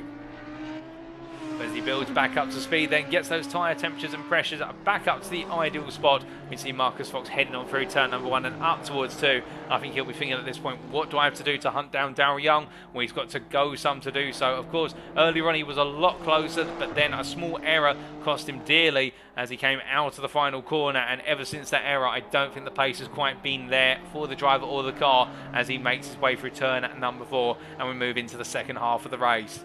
But as he heads on down towards turn number 5, we look from him to what is their P3 driver, Carl Van Horn, another driver yet to take his pit stop in the GT3 class. And we do have Kieran Sharp into the pit for the Sim Racing Collective 99, the leaders of the Bmw M2 class. And as he makes his way out of the pit lane, it's a change of driver, and we now have Andrew Pike in the machine to bring it on home for the team. Of course, in the absence of the Rapid Drivers Club Slowpokes machine here today, it's just a formality. They've just got to get it home in order to take the championship crown. But heading up towards turn number 2, Andrew Pike now will no doubt feel a little bit of pressure on him in terms of bringing home a car that has really had a fantastic championship campaign, and in these difficult conditions at Circuit Zolder, it's all about just getting the car to the finish line now. It's a long task, 70 minutes plus the final lap still to do, but Andrew Pike will definitely be prepared for this as he heads on down towards the Glen chicane and gets the car all clocked in and gets himself set up for the long haul here to bring it to the checkered flag. But looking from him back to Carl Van Horn, Carl Van Horn just closing up behind him and closing up behind Andrew Pike as Pike there stays to the left hand side as they make the way over the ridge and down towards turn number 6. We can see Carl Van Horn looking comfortable here, but of course yet to take that pit stop, and having been in P5 before the pit stops occurred, he is in a battle effectively with the likes of Chris Black, Ricardo McKing, Denise Pope, and we'll have to wait and see where he filters on out. Sandra Jacobs by comparison is 11.5 seconds behind. And Jacobs not quite at the pace of Carl Van Horn, so I think Van Horn will feel safe from Jacobs when all is said and done within this pit window, but the opposite will be true in that Van Horn will not necessarily be safe or feel safe from Chris Black, although I say that Van Horn is matching the pace of Chris Black at the moment. Keep in mind that Chris Black on fresh tyres and a whole new tank of fuel, but Carl Van Horn comes on in from P3, and this is going to be a critical pit stop here for the Astro Racing Team car outfit, as we've also got into the pits Lehtinen Racing, so Kieran Lehtinen, who comes in from the lead of the race after turning what is 50 laps, and he's still got plenty more to turn, but coming in from a comfortable advantage. And now where is Chris Black? Well, here is Black making his way up towards turn number 6, up towards the chicane of turn 6 shortly. There's a way to go as Carl Van Horn has pulled into his pit box already and is now being serviced. Darryl Young's coming through to retake P4. We've still got drivers ahead of him yet to pit, and as we see here, Chris Black coming on through on his turn number 7. Is Darryl Young going to be anywhere close to Circuit Lehtinen? We do not believe so. I believe Lehtinen has essentially got half a lap in hand as he leaves the pit lane, and Darryl Young's just gone on to lap number 50. Lehtinen has just gone on to lap number 51. But the key thing is Chris Black heading on down towards turn number 10. Van Horn is still in the pit. This could be very close. He heads in towards the final corner. He's got in front of him there. That's Mike Landriff, who is a lap down by comparison, having served his pit stop. But as Chris Black comes to the timeline, we look to the helicam and look out for Carl Van Horn's parked in the pit lane. As we see here, Black making his way to the timeline, and well, Van Horn's just come down off the jacks, and that is going to mean that Chris Black is going to jump up into what will effectively be, when these pit stops all said and done, P5, and Chris Black has absolutely flown all the way through. Now here comes Carl Van Horn out of the pit lane. Where is Ricardo McKing? And there is McKing side by side as they head through turn number 2. And this is critical in the battle for what is P6, we reckon, as they come out of turn number 3 and head up towards 4. And can Carl Van Horn keep his rival at bay into the braking zone for turn number 4? But the problem here, of course, is that the Aston Martin Vantage V12 is going to be fast coming out of turn number 4, but it won't be if it runs wide. I think McKing there just getting a little bit too close for comfort and putting 2 wheels out onto the gravel. And McKing not able to get the Dutch Endurance Team Gold machine ahead of the Astro Racing Team Car Vantage V8, as now Carl Van Horn looks to go chasing after Chris Black, who's made a huge jump in terms of race time through the pit stops. And now we've still got more pit stops to come, including Sandra Jacobs. And Sandra Jacobs is the big unknown for the Dutch Endurance Team Blue in terms of where will he come out in the mix. As we see Leighton Austin leaving his pit box, he's going to come back out in P4. We're confident of that one, but Sandra Jacobs, where will he fit into the mix? As we see Chris Black there drifting onto the grass briefly, and the car just pulling over. I think that's just a bit of an uncharacteristic error from Chris Black. I don't think there's anything major from that or any damage to the car. You can see Mike Landriff close behind as they make the way up towards the timeline here, and Will Jacobs still in his pit box, so Black is going to come on through to take P5 as he comes charging on through turn number 1. We've got a drive-through penalty for Simon Still again. Not even a happy day at Simon Still. What about for Carl Van Horn as he heads on down? Well, I think Carl Van Horn is going to take P6 from Sandra Jacobs, who's making his way out of the pit lane. Indeed, he's yet to cross the pit limiter line. Ricardo McKing Ready for turn 1 as well. What about Denise Pope? Meanwhile, where is Pope in all of this? Well, in fact, there's Pope, and Pope's just made a way past Ricardo McKing. How on earth has that happened? We're not 100% sure. Let's take a look back. Well, in fact, it was through the chicane there, and our replay doesn't tell you the full strokes. We've only just seen the tail end of it, but it looks as though there Denise Pope having a really strong run towards turn 10. We can't tell you what exactly has happened to Ricardo McKing. I think there was an error in the run towards turn number 8 and then at turn number 10, and that's where Denise Pope got it done. But what this means as we come to the end of the replay very shortly is that now Denise Pope has jumped back into P7, Ricardo McKing has fallen to P8, and then Peter Kasbergen, who has taken over from Sandra Jacobs in the McLaren 720S Dutch Endurance Team Blue Machine, is now P9, but Pope has got a lot of pressure on her in the form of McKing, and can she break away here at this critical juncture as they head down towards turn number 8 ahead of them? You just saw him going through the picture. That was Carl Van Horn in P6. And Carl Van Horn is now going to have to hunt down Chris Black. So the battle for P5 and the battle for P7 are going to go all the way to the end here. But we have seen a shake-up in that Chris Black has gained massively in the pit window compared to his rivals. And that's all of our pit stops done in the GT3 class. We've still got pit stops to come for 2 of our 3 Bmw M2 CS class drives. That's in the form of the half-practice hero outfit of Juice Luna, and also Kev Bud from what is On-Course Motors as they head deeper and deeper into this race. As Denise Pope looks to hold off McKing. McKing not too far away as we've got a stop and go 30-second penalty for Simon Still for speeding in the pit lane after taking a 3rd drive-through penalty. It is just not Simon Still's day whatsoever today, and I can imagine the frustration that must be in the cockpit of the SS Racing machine. It is just not a happy end to their championship campaign as we see McKing here falling a little bit further back off of Denise Pope as they make their way down towards turn number 5. Chris Black, meanwhile, looking comfortable at the moment in that P5 position. 9 seconds clear of Carl Van Horn. On that last lap, Carl Van Horn taking 4 attempts out of Chris Black, so it's not all said and done yet. We still do have just over 60 minutes of racing to go, and at that rate of closure, we would expect Van Horn to be within attacking distance towards the end of the race. So that's something that's going to be on the mind of Chris Black, in that he's not necessarily safe all the way to the finish at the moment, and it's the same for what is there Denise Pope versus McKing. McKing only being 1 second off as we see on the timing tower, so these battles have still got stories to tell, and as they make the way all the way around and come to the end of this lap, Chris Black at the moment I think will only be focusing on one thing, and that is staying ahead and keeping his head down as he heads on to lap number 53.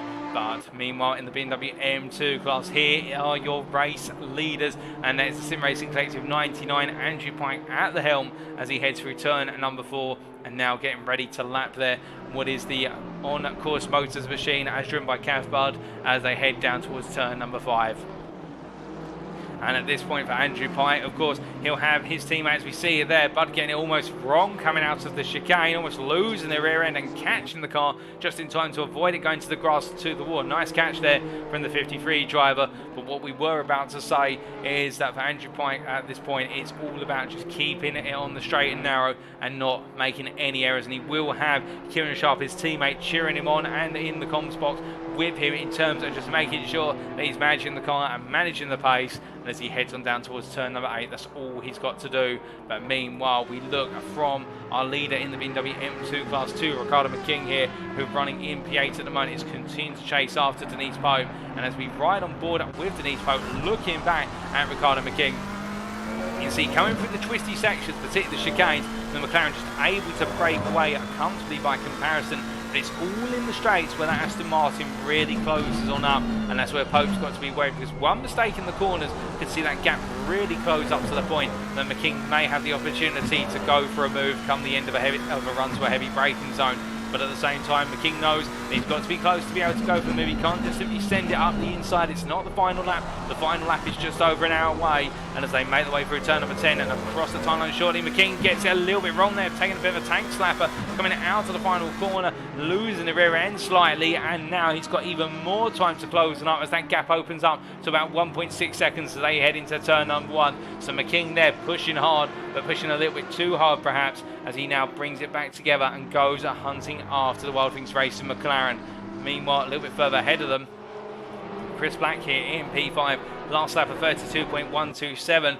Meanwhile, a bit further behind, Carl Van Horn for Astro Racing Team Carl, a 31.4, taking 7 attempts out of Chris Black on that previous lap. What this rate of closure, Van Horn is no doubt going to be close within the next 30 minutes to go on the offensive and try and take that P5 back from Chris Black. But to be fair to Chris Black, a huge jump in terms of time in the pit lane. A superb pit stop for the Porsche driver from the Chris Black outfit, and as they make the way on through a Blacksmith Racing, of course, as run by Chris Black, as I'm to understand it, you can imagine for now Carl Van Horn will keep his eyes on the road and be thinking about just closing that gap down little by little. As meanwhile, we're still waiting on our final 2 pit stops from our 2 Bmw M2 drivers, and of course that is the half practice hero of Hust Lune as he makes his way through turn number 6 and heads up towards 7. And the number 37 driver here comfortably ahead of Cav Bud, who's down in P16, last but not least overall, and in the BMW M2 class. And the on-course motors driver here just keeping on down to earth and trying to push on to the finish. But with an hour left to go, let's take you through the field as it currently stands and what we can potentially expect in the final hour. So rolling from the top then, starting with our GT3 class and our overall leader, that is Kieran Lehtinen, who makes his way on through turn 7 and up towards 8 very shortly. He's currently on lap number 56. He has led this race from the start. An absolutely superb pole lap in the class by 1.1 seconds over Daryl Young. And since the start of the race, despite some early pressure from Daryl Young in the run towards turn number 1, the team defended to the inside, defended well, and kept Daryl Young behind and has run off into the distance. However, this has not been a mistake-free race for Kieran Lehtinen. We did see one moment coming out to turn number 5. We bounced the car a little bit too high over the second apex curb at the Glen chicane, and that sent the car on round, avoided the wall, avoided major damage, but it could have been a sign of something to come. And I think Lehtinen has slightly backed it off since then, although saying that, his lap times will be indicating he's only pushing harder as he holds an advantage currently of almost a minute over Daryl Young. Speaking of Daryl Young, currently in P2, the Wild Things Racing driver here in the number 9 Audi R8 Evo 2, looking firmly in control of this P2 position with an 11-second advantage over Marcus Fox. However, confronted by a lot of traffic at this current point in time, and he's already lost a whole second on this lap compared to his standard or his previous best laps. And what this means for Daryl Young right now is that there's going to be some pressure growing potentially from P3 driver Marcus Fox, who was much closer to Daryl Young on the opening stint in the first half of the stint. Marcus Fox making a couple of small errors, particularly one out of turn number 10, and decided to back it off. And here is Marcus Fox, the random racing driver in the Honda NSX Evo for the 123 machine, the Austrian here, closing gradually to Daryl Young. Now the gap 10.5 seconds. And on the previous lap, taking a whole 4 attempts out of Daryl Young. And as he comes to the end of this lap, I would imagine it's going to be even more, given Daryl Young having to contend with a lot of traffic. And as he comes across the timeline this time around, taking almost 8 attempts out of Daryl Young. Marcus Fox is comfortably ahead of Leighton Austin. And where is Leighton Austin? Well, the Quantum Racing Team driver in the 23 at Bmw M4, making his way into the final corner right now. Having started on what was the second row, has really delivered and maintained that position, but not quite had the pace to contest the top 3, albeit he's charging hard and trying to close on up and lapping in the mid-29s at the moment. He's looking very strong on pace, it must be said, but it is a 22.5 second gap between himself and Marcus Fox, and that is going to require a colossal effort to close on down with the time remaining. It's not impossible, but he's got to keep on lapping at a very high rate of pace as he comes on through at what is turns 2 and 3. And then in P5, we have Chris Black as he comes to the line to go into lap number 57. And as he crosses that time line, the Blacksmith Racing driver, having started in the midfield, has made his way up into P5 for a combination of battling hard with the likes of Carl Van Horn, Denise Pope, Ricardo McKing, or previously it was Sandra Jacobs behind the wheel of the Dutch endurance team Blue McLaren, and also what was... Sorry, not Ricardo McKing, my apologies, Peter Kasbergen, getting confused with the Dutch endurance team at Gold Machine, being piloted by Ricardo McKing, or previously being piloted by their other driver, whose name eludes me at the moment, but I will come back to that very shortly. But Chris Black right now absolutely on a charge here and determined to hold on to the P5 all the way to the finish. But as he comes on through, we can see, and it was Ronan Jonken piloting the Dutch endurance team Gold Machine in the first stint. Then we have Carl Van Horn Horn in P6 of the Astro Racing Team Carl driver here in a rather stellar livery on the car, if you don't mind the pun, with the stars all shining, the planets as well. But the Dutchman here running in P5 before the pit stop started occurring and then being jumped in the pits by Chris Black, and now trying to regain that P5, but you have to make it via a move on circuit, and the gap between himself and Chris Black currently standing at 7.8 seconds. The gap is gradually coming down by a tenth a lap, if that. Carl Van Horn has got to try and find a bit more pace to bring that gap down enough come the finish, and also he's got the pressure of Denise Pope in P7, the Wild Things Racing 79 McLaren 720S closing little by little, albeit on the previous lap Carl Van Horn matching the pace of Denise Pope, if not improving on the pace of Pope by 1/10 of a second. And as they come to the end of their current lap, let's just double check what the pace looks like this time around. For Carl Van Horn, a 31.6, for Denise Pope a 30.772. Well, Denise Pope is pushing hard then and trying to get into that fight for P6. 2 seconds is the gap, with then there being a further 3.5 second gap to Ricardo McKing from Dutch Endurance Team Gold, having taken over the car from his teammate of Jeroen Jongen as the Dutchman makes his way into turn number 2, and the 325 driver at this point having to fight with the car not looking as happy or contented as it did on the opening stint, but McKing is pushing hard here after the team would jump quite significantly from multiple places through their pit stop versus their peers, particularly Denise Pope and Carl Van Horn both being ahead, and Chris Black making a huge jump as we mentioned previously. But they still do have Peter Kansbergen behind in the sister Dutch Endurance Team outfit. That's Dutch Endurance Team Blue here, with Peter Kansbergen taking over the car from Sandra Jacobs in the 87 McLaren 720S in P9, and they've shown a lot of pace, particularly in the opening stint of the race, but they've just not been able to get close enough to battle for P5 through to P8 so far. It could come their way later, albeit it's a 22-second gap from Kansbergen to McKing in front.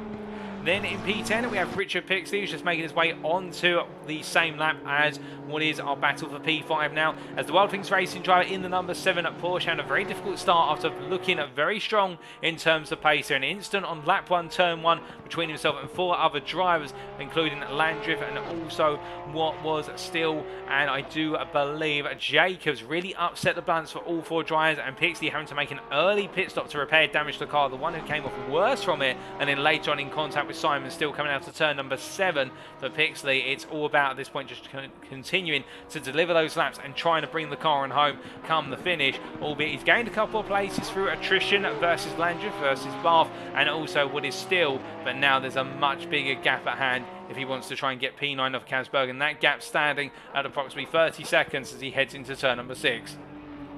And outside the top 10, over in the GT3 class, we have Mike Landriff here, who's 19 seconds off of Pixley and is continuing to dig deep and trying to find those lap times. But the Audi R8 Evo 2 driver just has not been on the pace compared to his peers here today, compared to in Texas 2 weeks ago, where he did look to be absolutely on fire in terms of pace, but just not quite having the same experience here today at Circuit Zolder. But then at Jan Bath, falling behind the Ember Racing driver, here's the Advisor Charity Racing Team driver, who looks quite close out of the circuit at the moment, having taken over the car from Fabian Koerner, but they had difficulties once again. A disconnection for their number 1 driver meant that Jan Bav had to essentially jump back into the car there to bring it into the pit. They are now 4 laps down on the next driver up the road, Mike Landry from Ember Racing, and it means now as they try to chase down the Welshman, they've got multiple laps to unlap themselves on before they're in a fighting position. So they're just looking to bring the car to the end and get some points to wrap up the season, which is absolute credit to them.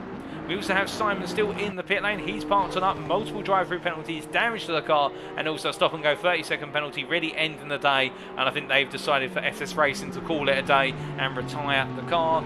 And they're down in P16 overall. That's P13 in the GT3 class, last but not least. And then we come to our BMW M2 CS Racing class.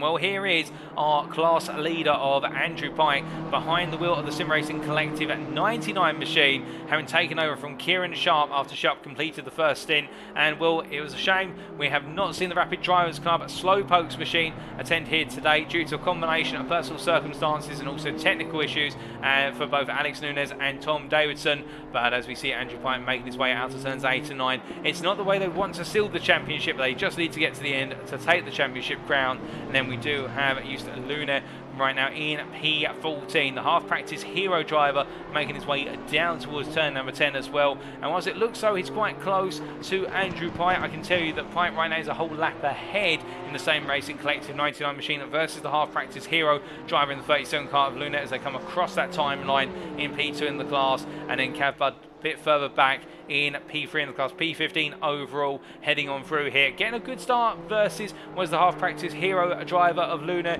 the on-course motors driver, getting up into P2, but then a mistake at turn number 10 in the battle with Luna saw him lose the position, and since then has not been on the pace to recover it. And that's how the field stands after what is 60 plus a good portion of 24 minutes of racing. So 84 minutes of racing covered. Well, in fact, now 94 minutes of racing covered, and we still have 50 minutes plus the final lap to go here at Circuit Zolder to wrap up as we head to 1 o'clock in the morning local time, accelerated time here at the Belgian circuit in the Lehtinen Zolder region of the country. Ambient temperature only 8 degrees centigrade, 8 degrees centigrade track temperature as well. Very cloudy over the circuit, also quite a high wind picking up, and track condition has gradually been downgrading from optimum to fast, and it continues to downgrade. There's not too much rubber being laid down the circuit, and it is very cold on that track surface at the moment, which does affect him. Even for our drivers here, they are almost driving on ice to some respect. But speaking of driving on ice, Chris Black right now will know that he needs to keep it together, as he might find himself on thin ice being pursued by Carl Van Horn.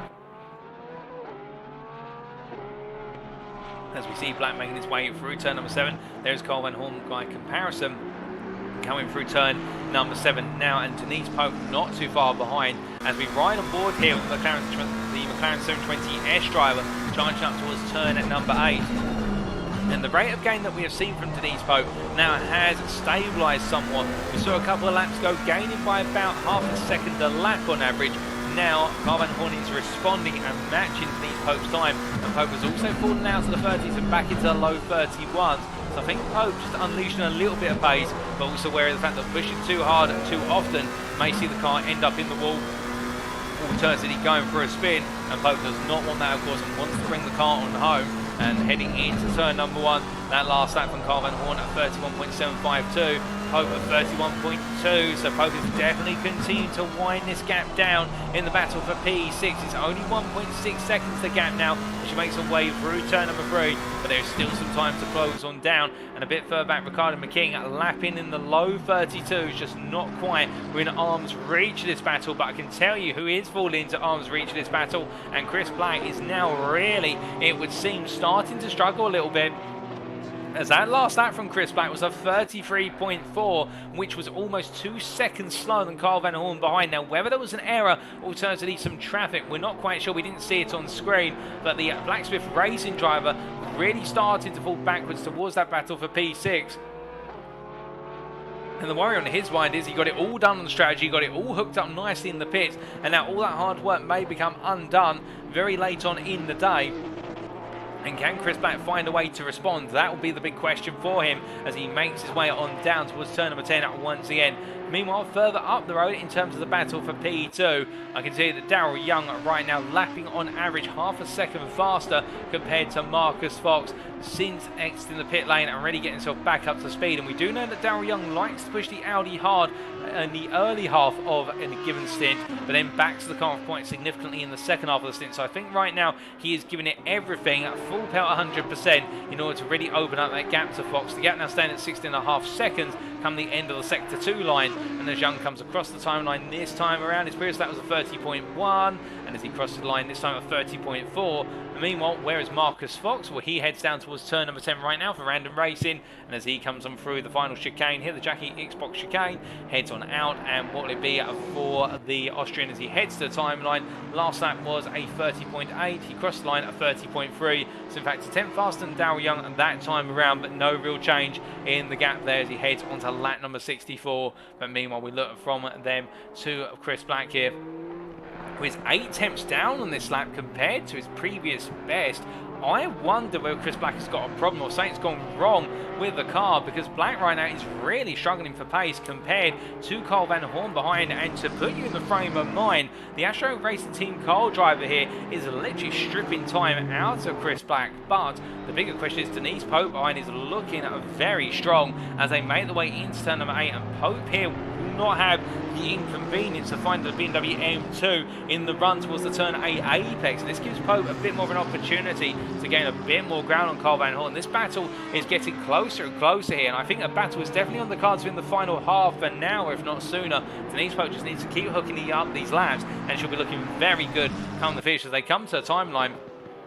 And crossing on over at this point, Pope that time around at 31.6 versus Carl Van Horn at 31.5. Chris Black at 32.4. Well, Pope and Van Horn now matching one another in terms of pace, but Chris Black definitely falling off a little bit in terms of pace as they head on around. And I wonder what's going wrong for Chris Black, whether he's just simply turning the wick down. Perhaps he didn't take as much fuel as perhaps he needed to in the pit lane, although I doubt that given the fact that the pit stop would have been tied to the tyre change time of 30 seconds. So as he heads on down towards the braking zone here for turn number 5, the 917 driver, I think it's just not going his way late on, and whilst he's still got time to go here, he needs to try and refine some of that pace that we saw much earlier on, some of that balance in the car. I'm confident he'll be able to do it. He's just got to find it and make it click as he heads on through turn 6 and up towards 7 once again. Through the right-hander of 7 he goes, and as he heads on out, well, that gap between himself and Carl Van Horn now 5.1 seconds. It's still coming down, and Denise Pope only 1.2 off of Van Horn as they head up towards turn number 8. Heading into the braking zone here once again for turn number 8. You can see Pope closing little by little under braking there into turn number 8, but going a bit deep by comparison and avoiding the apex curve of turn 8. So is that a question, or is there something about the apex curve which the McLaren's a bit overly sensitive to? Again, we said earlier on, the McLaren is very sensitive to curbs by comparison with its peers in the GT3 class. The Honda NSX also been quite sensitive, and as the Wild Things Racing driver comes across the timeline, the gap now stands at a gap of what is 1 second, and heading in towards turn number 1. Pope taking another couple attempts out of Carl Van Horn, heading into the left-hander of 1. It is looking as though Pope now is almost within slipstream distance as they head through 2 and 3 and up towards turn number 4. And can Pope react to this, given the sensitive aero balance on the McLaren as well? This car very uniquely designed in the United Kingdom for its aero balance and its ability to carry a lot of speed through direction change corners, so through chicanes in particular, or back-to-back sequence corners as they head up towards turn number 5. And will Pope looking close now within under a second as they head on through the chicane. And Carl Van Horn, as we ride on board here with the Astro Racing Team Carl driver, looking comfortable at the moment. But for how long before that potential move does start to materialise? If Pope is able to get within, say, 6/10, I think then we'll start to see the prospect of a move on the cards as they come through turn number 6, through 7, and head up towards 8.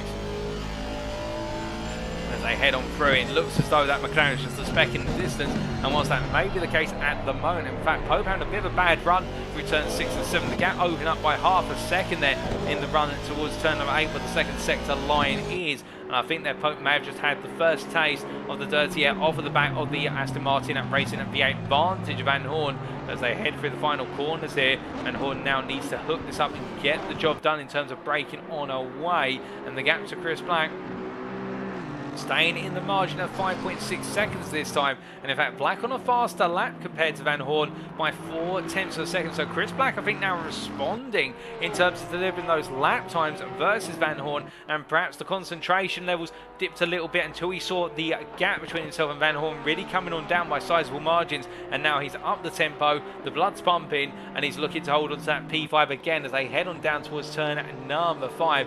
But Chris Black definitely now, with that oscillating pace, started to get his head down and put some consistency back in, as we saw a number of 33s and 32s. And 31.1 is the strongest lap we've seen from Chris Black for some time. In fact, I think it's a personal best on the stint as he heads on through towards turn number 6. Meanwhile, whilst that's happening, what about Ricardo McKing? The Dutch Endurance Team gold driver here, 12.7 seconds off of Denise Pope, heading on through the turn 5 chicane at the moment. And what about Dutch Endurance Team Blue? Where is Peter Kasbergen? Well, he's still making his way through turn number 3 and up towards 4. And right now, the number 87 driver, as he makes way into the right hand, I think falling further and further back from McKing. But meanwhile, Richard Pixley in P10, interestingly, 22.5 seconds off of Kasbergen, but the last lap taking 1.3 seconds out of Kasbergen. And I think, given that rate of closure and the lap time here being 1.5 minutes, if we do some quick mental maths, with about 42 minutes left on the clock plus the final lap.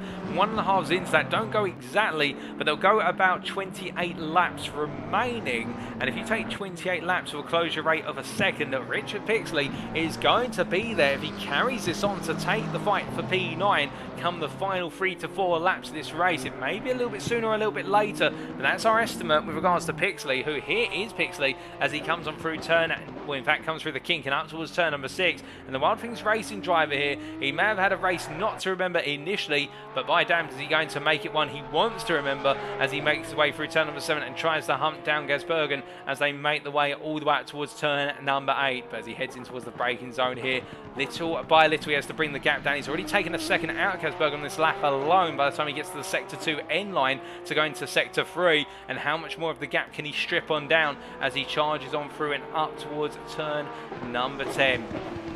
Well, that last lap from Peter Gasbergen was a 1:32.7. Richard Pixley, as he comes out the final corner here to complete the lap, what's it going to be, a 31.1 last time around? Crosses the timeline, it's a 31.3. He's just taken another 1.4 seconds almost out of Gasbergen. I think it's on. The game is on for P9. And if Gasbergen's not going to react to it initially, he'll soon hear about it from the team, and I think he'll need to react and try and find a couple more attempts of pace to make sure that gap does not come down aggressively enough for Pixley to be there come the last 3 to 4 laps. But meanwhile, speaking of gaps coming on down, we look from Pixley to what is Mike Landreth behind, and we can see here Landreth not able to bring that gap down versus Pixley as he makes his way on through turn number 10.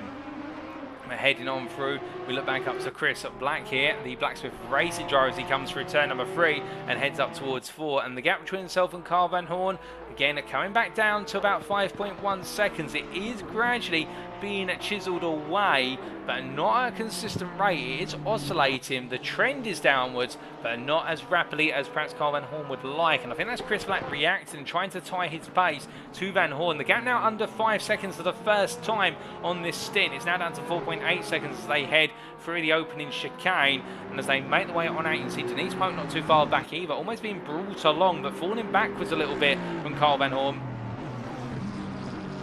And as they make the way into the turn 6 chicane, I think the question will be, can Pope stay close enough to get into the fight should it materialise? Or can Pope, if it does not materialise, be close enough to go on the offensive versus Van Horn right at the end? Well, keep in mind that these drivers right now running on sets of tyres that are starting to move into their later phases in terms of the grip is starting to go a little bit on the tyres. They won't have as much pace naturally available, so they do have to do some tyre preservation work as well. A bit of tyre management comes on in after you spent about 30 minutes on a set of tyres, which all these drivers have done at least 30 minutes almost now on the tyre set. And as they come on through, you can see Van Horn getting nicely hooked up through the final chicane, but Black into the pit. And now this is a surprise and not a welcome one to be sure in terms of that battle for P5. It's going to release Carl Van Horn up to P5, Pope up to P6. And I wonder whether Black has not put enough fuel in to get to the end. There's no drive-through penalty, but Black is on in for Blacksmith Racing. And was there an error with the first pit stop, or was this on the cards all along? If so, it's a bit of an odd strategy, it must be said, but perhaps there is some method behind the madness, as meanwhile Ricardo McKing comes on through to take P7. And what about Peter Gasbergen at this point? Well, Gasbergen's already come through turn number 8 and 9, heading up towards turn 10. Black still in his pit box at the moment, being serviced, and as Peter Gasbergen comes through the chicane, I wonder if Black's potentially picked up a puncher of some description, a slow puncher from hitting the curbs too often at turn number 5, and perhaps that has hurt the car. But Black is being serviced at the moment, and I'm a bit of a loss as to what exactly they're going to be. Well, it's a fast pit stop, it's fuel. They've only had what is a 19-second stationary stop, as I'm to understand it, and that is to put some fuel in the car and get going once again. And well, Peter Gasbergen moves up to P8, and now Chris Black comes on out just behind, not too far behind, but the point being, what was looking to be a strong P5 has now turned into a hunt and a counter-attack from P9 as the Blacksmith Racing driver goes on through turn 4 and goes after his first photo of where's Gasbergen, as he can see him just up the road as both drivers make the way past our camera in the run to the Kleiner chicane.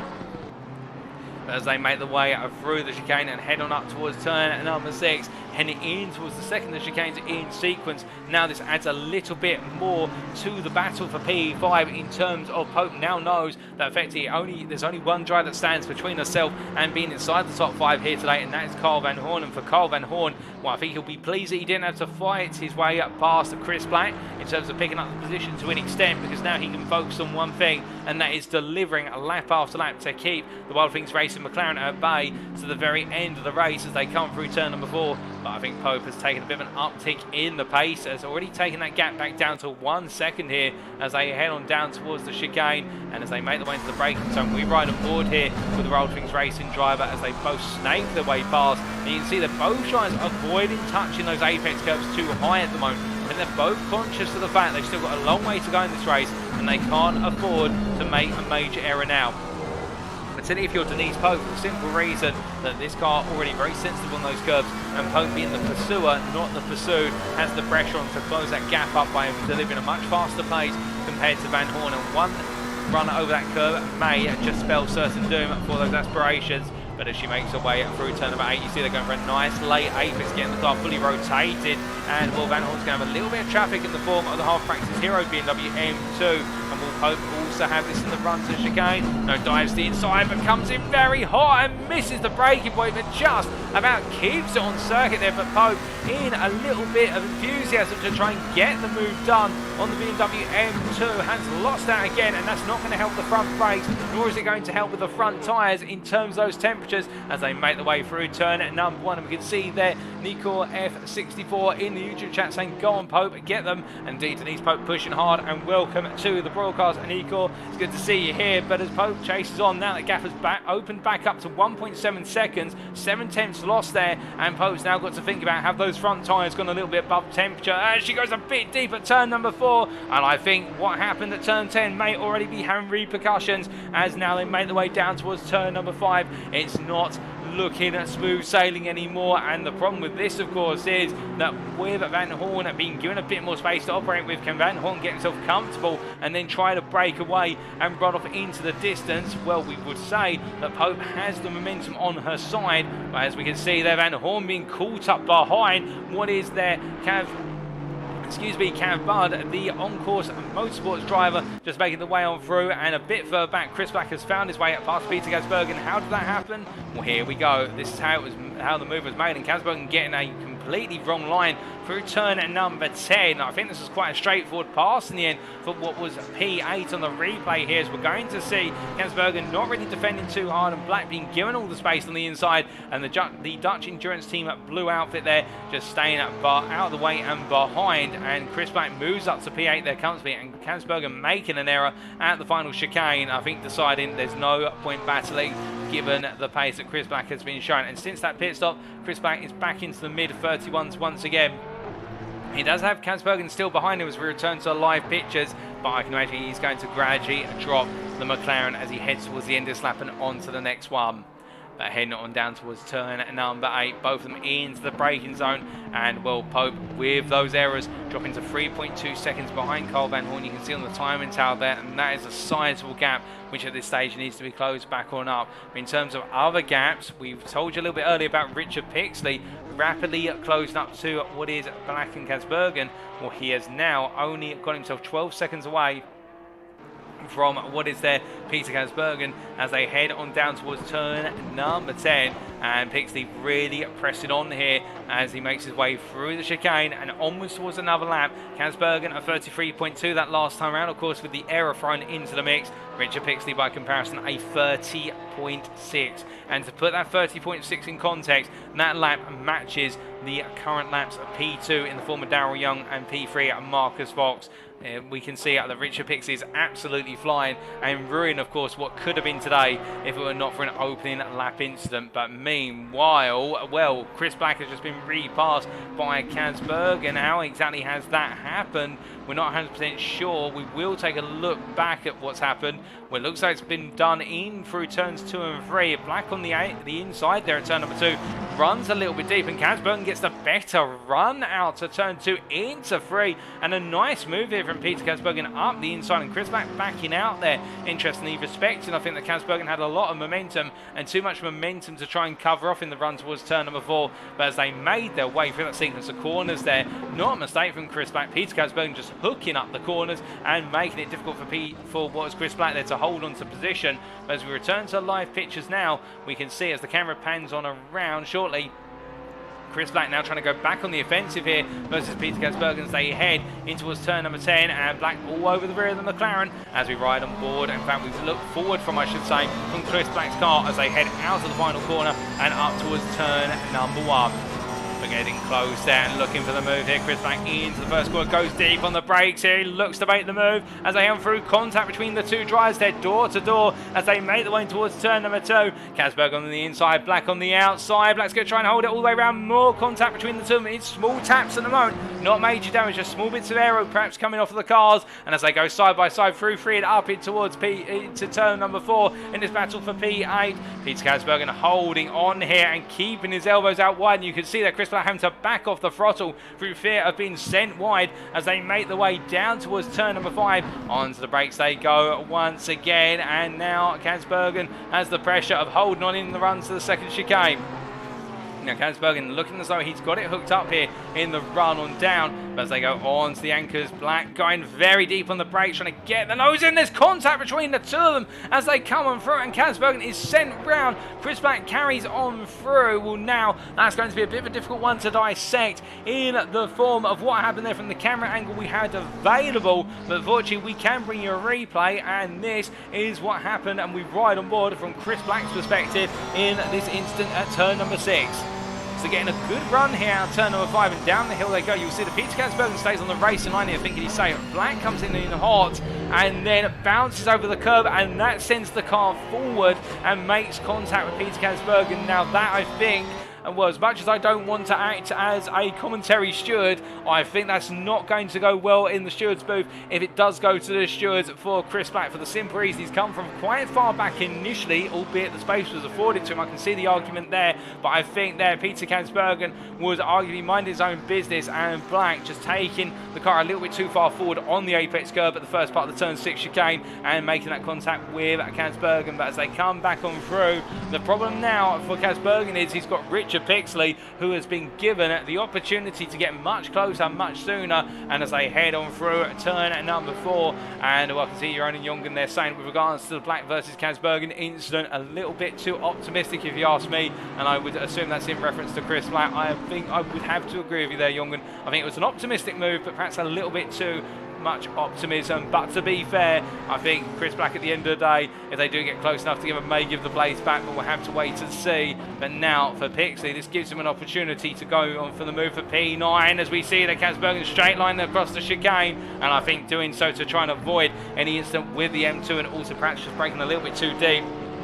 And I think Kasbergen taking a bit of a knock there in terms of the pace and consistency since the incident, but he'll try and regain it as soon as possible. But Pixley now inching ever closer and looking for that potential move for P9 late on in this race. We've still got just under half an hour to go, just under 29 minutes to be a bit more precise. And as they head down towards turn number 10 here, once again, Richard Pixley definitely on the hunt here to try and pick up some pieces after what was a difficult start to the race, but he's not going to let it end on a sour note as he comes to the timeline. As he charges away on across the timeline, we look from them temporarily to another Wild Things Racing driver of Denise Pope, who you can see in this entanglement of cars. That's Daryl Young behind another Wild Things Racing machine. It's almost as if they know that all on camera. Joking aside, however, we can see Daryl Young in P2. They're getting ready to try and come on past the P6 driver, but Pope more firmly setting the sights on hunting down Carl Van Horn. Only 9 attempts between the two of them in the battle for P5 once again, and we've been in this situation a number of times now, where Pope's able to get within a second of Carl Van Horn, but then it's almost as if the dirty air off of the Aston Martin just upsets the car enough to lead Denise Pope just to lose out a little bit, make an error, and then the gap reopens back on up. But coming on through turn number 1, Pope there getting a very solid run in the run to 1. The gap actually down to 6/10. They cross the start-finish line, and as they come through the right hand there at turn number 2, I think Pope really now starting to get the move on. And Daryl Young here, I think, giving the Pope the opportunity to clear these corners and get the best possible run before looking at a potential move. Although Pope there opens the steering and lets the car run a little bit deep through turn number 4, and Young is going to be allowed on through. So that's going to put the move or the potential move on the hiatus for the time being. Meanwhile, Richard Pixley, as the camera pans on round shortly to try and find Pixley, and in fact there he goes. We can see here Richard Pixley very close to the back of Peter Gasbergen as he looks to move into turn number 10. Can't go for it at the moment, but as we ride on board here with the Watkins Racing driver, staying very close as they come on out, and as they exit the corner, he's going to look for the move here. The draft up towards turn number 1, side by side they're going to run.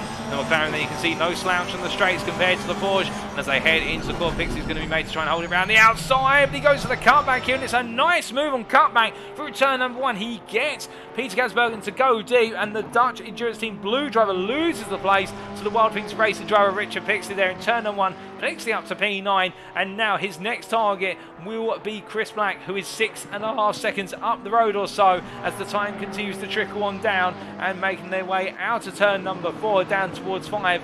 Chris Black now heading on through the Kleiner chicane and heading up towards turn number 6. The gap between himself and Ricardo McKing, who's a bit further up the road. Well, McKing at this time, quite a sizable gap up the road. We're just waiting for an update on exactly what that gap is. I suspect, unless I'm mistaken, that gap is around 30 seconds, although I could be very wrong in that regard. Well, as Black comes towards the timeline for the end of Sector 2, we're about to see what that time gap is. Well, I hope we do know. It's just listed as 3 laps there. I think it's about 30 seconds. And as Black makes his way out of turn number 8 and down towards turn number 10, I can tell you, based on current pace, Ricardo McKing lapping in the mid-31s, Chris Black lapping in the low 32s. I think McKing is going to be safe from Black at this point, unless there's an uncharacteristic error from Ricardo McKing as they make the way through turn number 10 and onwards towards the next lap. But pressing on here, the Blacksmith Racing driver will know it's not over until that checker flag waves, and will be doing his utmost to try and bring down that P7 position to Ricardo McKing.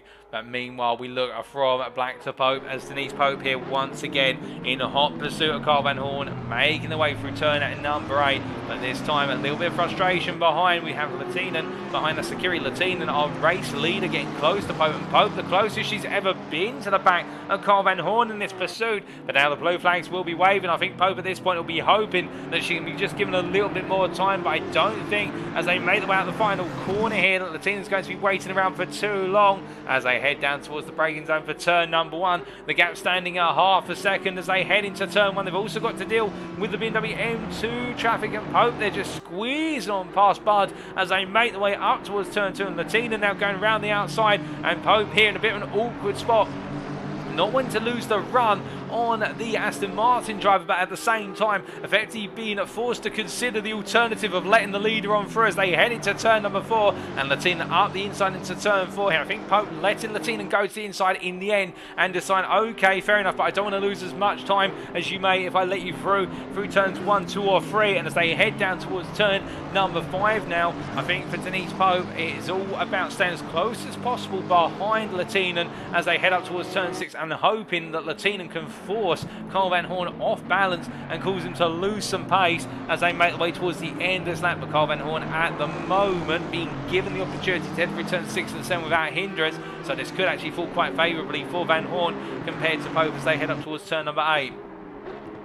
As they head down under braking here into turn number 8, we can see that Lehtinen looking to the inside, Van Horn going a bit deep, and Pope here getting a really good run as a result as they head on down. I think this is all Pope needs here as they make the way up towards the turn 10 chicane. Now will Pope duck to the inside? She thinks about it here, going all in on the brakes, and there's contact with Van Horn. Van Horn is turned as they come through the corner. Pope drives on forward there, but then moves out of the way and parks the car and up on corner exit and lets Carl Van Horn back on through. I think it was a bit of an opportunistic attempt. You could see what Pope was trying to go for to get the car down the inside, but then carrying a bit too much momentum to corner apex, and that was the initial run for P5 there, but we can see Pope now definitely enthusiastic at trying to get the move done, but just needs to find a way to get it done without the contact as they make their way through turns 2 and 3. But Pope definitely looking the stronger of the two drivers this late on in the race, but of course that knock to the front end of the car has that potentially taken some of the pace out of the car,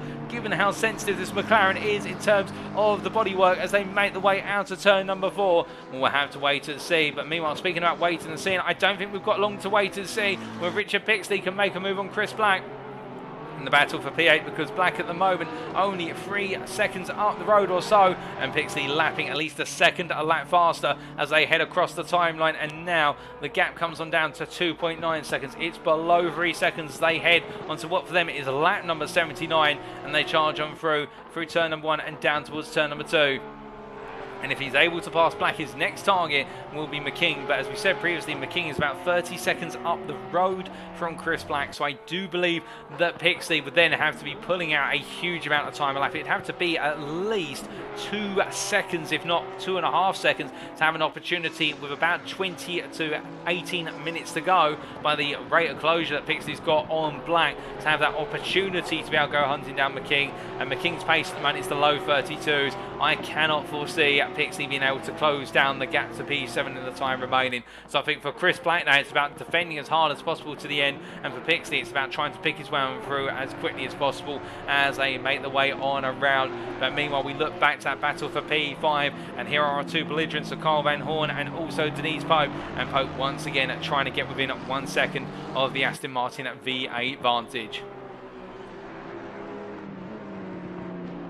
As they make the way through turn number 4 here, Carl Van Horn, I think, focusing on that rearview mirror a little bit more now after the contact between the two of them initially, and thinking about, can Pope get back within attacking distance as they head the way down into the first of the chicane, and rolling the way on through. Pope looking to keep that gap stable in the first half of lap, and then gradually bring it on down when more and more direction changes become prevalent through turns 6 through to 8. And as they start to make the way into the aforementioned turn 6 chicane, you see Pope definitely closing on up as the car sweeps its way on through, looking very hooked up, that McLaren, as she heads on through turn number 7 and now up towards turn 8.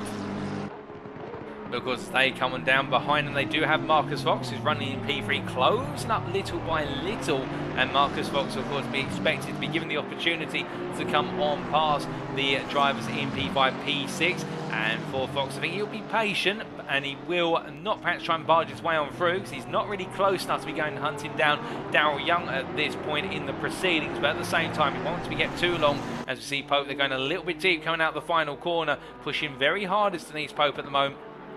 Those little mistakes can add up and cost some key time. And I think Pope here slightly rattled by not being able to get the move done last time at turn number 10. And now the Britons just got to keep on thinking it will come. And you can see there, just look at the gap being closed down through turn number 2 as they head through 3 and up towards turn number 4. And we ride on board here with the McLaren 720S driver. Making their way through turn number 4. Of course, at this point, with 20 minutes left, they've been on these tyres for over 40 minutes as a minimum. I think most of them 50 minutes plus, and the tyres now are starting to show significant signs of wear. So that means the car becomes a bit trickier to carry speed, but as medium speed apex is under brake, and the car will start to feel as though it's sliding a little bit more as they head down towards turn number 6. And for the McLaren driver, Pope, carrying all that corner speed through is what's critical to the success of her strategy. Meanwhile, for Carl Van Horn, it's about getting those corner exits and being able to deploy the power advantage that the V8 Vantage has as they head up and down towards turn number 8. Pope here bringing the car nicely back over to the left hand side for turn 8, closing up under braking as they head through the right angled hairpin, and now making their way through the cut of 9 and up towards the final corner at 10. You can see that gap 6-10, and Van Horn is struggling to carry speed through the second half of lap. That is where Pope is gaining all the time and time again. And as they come on through turn number 10, Pope stays firmly within the slipstream tracks of Van Horn, and this is where she needs to be as she goes on to another lap. But now a complication. The Sim Racing collecting 99 BMW there, but Pope immediately dives the car to the inside and says, no, I'm not going to be made to wait. And to be fair to Pope, she's got the bit between her teeth and she's going for it as they make their way into turn number 2. As they come on through, Pope goes a little bit deep here. And what about the Random Racing NSX in P3 behind? Well, we can see Marcus Fox just waiting and not trying to get involved in this battle, but Pope going a little bit deep into turn 2. That's going to cost at least the 10th as they head on down towards turn number 5. As they make the way in the charge, we look from them to Richard Pixley, who as he makes his way through turn number 10 now, chasing after Chris Black, and Black here has got a gargantuan task of trying to keep at bay his fellow Porsche driver behind, and you can see there Black going defensive to the inside of turn 1, Pixley trying to look around the outside as they head onto what for them is lap number 82, and as they come through the left hander, Black defends well here, Pixley's not able to get the cut back, they head into the braking zone for turn number 2, and Pixley this time looking to go nice and deep into turn 2 to get a huge run through 3, and then look for the move into turn number 4, but as they come on through, will he be able to get it said and done? Will he look for move to 4? No, he stays very close coming out of turn number 4, right in the wheel tracks there of Chris Black. Black in front, but you'll see there Black keeping the car in the middle of the road, slightly off centre to the right of the picture, now brings it across as Pixley is made to go to the outside, but Black defending hard like this is only going to give Pixley more momentum as they head out the chicane and onwards towards the second chicane here as they come on down the hill and in towards turn number 6, but Pixley again backs off here. 9, it's not really a two-wide situation. They're fully alongside through the curvature and heading in and out of turn number 6. They go in towards turn number 7. Black holds firm now as they make the way through 7 up towards 8. And I think Pixley at this point, analysing what his opponent's doing in terms of where he's positioning the car, taking that information, processing it, and know the next time around how he can potentially go for the move and lure perhaps Black into a full sense of security as they come through 9 and down towards 10. But as they run their way into the braking zone here, both drivers are looking right now to be on the ragged edge of adhesion as they come through the final chicane and make the way out. And Pixley again getting a much better exit, but takes a little bit of grass on the full corner exit, and you can see there they both have the Bmw M2 of Half Practice Hero to contend with, but they'll both go up the inside as they go into turn 1. Pixley a little bit more compressed to the apex there as they make the way on out and now up towards 2. But again, no change for the pair. As meanwhile, that battle for P5, I can tell you that Carl Van Horn has got a 2-second gap over Denise Pope. I do believe that Marcus Fox, the random racer driver, has come and passed the pair of them, and that may have led to the gap opening up in the favour of Van Horn and not for Pope. As we hear that Cav Budd is into the pit lane from P15 overall, P3 in the Bmw M2 class. As I look at my commentary box window, you can see that confirmed on our timing tower. But Pixley still right there behind Black as they make the way out of the first chicane once again. As they head on their way down the hill, we ride on board here with Richard Pixley, who doesn't go for the move here into turn 6. I think he recognised he could potentially look for a lunge, but it might be a little bit futile, and it may end up with both drivers going off circuit. Instead, he waits a little bit later on as they come through turn number 7 and up the hill. But again, you can see they're coming through turn number 7. Pixley just not able to get as much momentum in the run through the long right-hander by comparison with Black, and that could be the dirty air over the back of the Porsche in front, which has started to hurt his exits as he makes his way through 9 and now down towards 10. And onto the brakes they both go very shortly. As they head into the final chicane, can Pixley get the better run this time? That gives him the run towards turn number 1. We get very close here on corner exit, too close for comfort perhaps. I think they had to back off slightly there going through the chicane. He is well within reach, however the gap between the 2 and 3 tenths as they make their way into turn 1 once again. 15 minutes left on the clock, and now Pixley, you can see here, trying to get a really strong run, and Chris Black there gets it slightly wrong, and Pixley just getting a bit too close for comfort as they made the way into the corner, but now looks at the cut back out of 2. They get so close on the exit of turn number 1, cost him dearly, had to back it off, and as a result Chris Black lives to fight another day in that P8 position. But for how long could this continue? I would imagine that Black will want it to carry on indefinitely until the very checkered flag. I think Pixley has other ideas as they make the way down to the braking zone for the Glen chicane. No way through here as both drivers will make the way on safely through and head up the hill once again. But as they come charged on through it and down towards the braking zone here for turn number 6, the thing for Pixley is every second he spends in this dirty air for the Porsche in front, it will cause the front tyres and the front brakes to just feel a little bit more temperature. That will lead in turn to a bit of front overheating, and that overheating could start to chip away at what life is in those front tyres and the pace that Pixley has under his belt as they make the way in towards turn number 8. So running this close is fantastic for a time and particularly putting pressure on, but I wonder if it's putting pressure on the front of his Porsche as they make the way down towards turn number 10. Meanwhile, the battle between Pope and Van Horn, I can tell you that has closed back up to 7 tenths. We will cut to that very shortly In fact, we will, after these guys have made their way through the final corner and onwards towards turn number 1, to see if Pixley can make the move this time in the run through turn 1, where they come across the timeline and going to turn number 1 for the 85th time of asking. Pixley made to go around the outside. He looks at the cutback here, and can he this time find the space? He can, as Black goes deep into the corner, and Richard Pixley moves up to P8. But Black, to be fair, credit to him, has given it everything to try and hold on to that P8 for Blacksmith Racing. He has literally dug deep and even deeper than I think he thought he knew he could do. And as they make the way through turn number 4, the Blacksmith Racing driver looks to try and hound down Richard Pixley, but I think this is only going one way, and it is going the way of the Wild Things Racing driver. As you can see, that gap is quite open now, and Pixley, I think, is feeling safe in P8 as he tries to break away and hunt down what he can of Ricardo McKing, who currently sits the best part of 40 seconds now up the road. Meanwhile, back in the battle for P5, of course, we've been waiting to see what the next iteration in the story of the battle between Cole Van Horn and Denise Pope is, as you see them make the way through turn number 1. The gap currently stands at 8.5 tenths as they made the way onto this lap. And as they make their way through turn number 3 and down towards turn number 4, Denise Pope keeps on getting close, but every time she gets close, it's either a mistake in the dirty air or it's a lead lap driver who comes on through to disrupt the rhythm. And as they make their way down this time, what have they got coming up next in terms of drivers? Well, they do have what is the number 23 car of Leighton Austin, about 2 to 3 corners behind. Leighton Austin is about 15 seconds back on these guys and closing at a rate of approximately 1 to 1.5 seconds a lap. So Leighton Austin will eventually be there with them, but will this give Denise Pope enough time to be able to look for the move versus Van Horn? And to be fair to both of them, they have been delivering lap after lap, but the argument would be that Van Horn has withstood a huge amount of pressure as they make their way through turn number 8, and the number 13 driver, well, that number may be unlucky for some, but if it's his lucky number, you can understand why, because he makes his way on down towards turn number 10. Van Horn definitely has shown no signs of faltering here today as he heads in towards the final corner once again. 11 minutes to go. The clock continues to tick on down, and Pope here finding the faithful of an M2, the on-course motors M2, as driven by Kev Budd, as Kev Budd has made that second pit stop.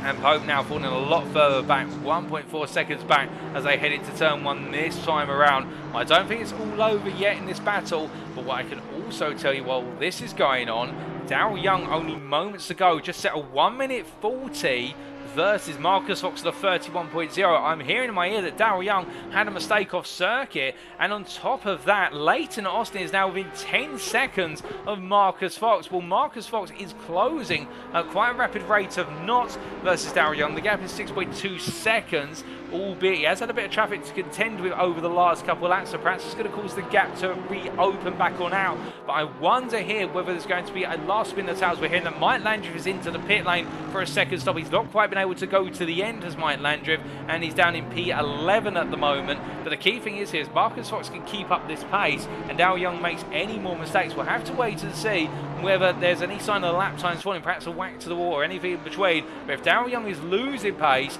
then Marcus Fox could have an opportunity here to take P2 right at the close, and Leighton Austin not too far behind is continuing to build up that momentum, and the Quantum Racing Team Bmw M4 driver here could even potentially sneak a P3 right at the end. Well, I think given the amount of time we've got remaining, it is going to take something adverse for our drivers who are currently in position to lose their positions, given the size of the gaps and the relative pace. And on that last lap, Daryl Young a 30.032, Marcus Fox a 30.8, so I think it was an uncharacteristic error for Daryl Young, and now he's showing his pace once again and reopening that gap to Marcus Fox. Meanwhile, Leighton Austin, the gap stays about 9.5 seconds versus Marcus Fox, and the two drivers are literally near identical lap times.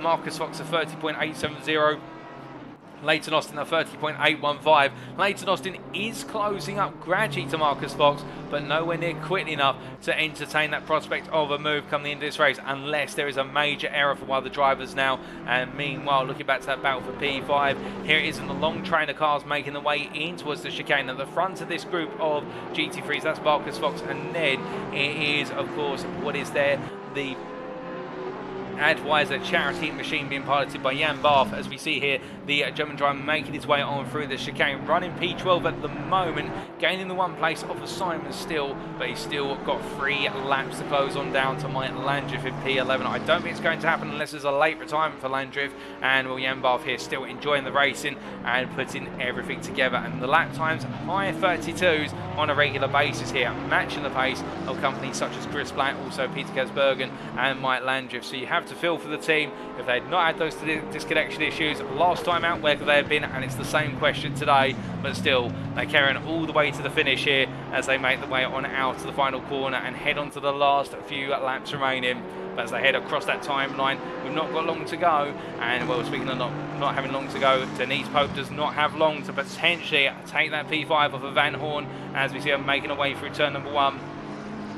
And with only what we would say, based on estimation, about 5 more laps, including the final lap on the cards here, Pope right now looking as though she's just not able to get as close as she would like. The gap standing at 1.5 seconds to Van Horn, and Van Horn, to be fair, delivering those laps when they matter most. And even if Pope gets close, Van Horn does not see those lap times drop, just keeps them nice and consistent. The gap stands at 1.5 seconds. They head down towards the first chicane, past the sector 1 timeline, as they make the way on out. The only thing that Van Horn has to worry about is he does have a bit of traffic in front of him, which may hinder him in particular. That's the traffic of Jan Barth, but we'll have to wait to see how the blue flags are handled there by Jan Barth as they come on through turn number 6. So far, not making a move there, but I don't think it feels as though he's being closed up enough in order to be pressured to respond to the blue flags. But as they come on down through turn number 7 and up towards 8, of course, keeping in mind that blue flags in GT3 class racing not handled in the same way as Formula 1, i.e. when the blue flag waves, the driver does not have to just move out the way,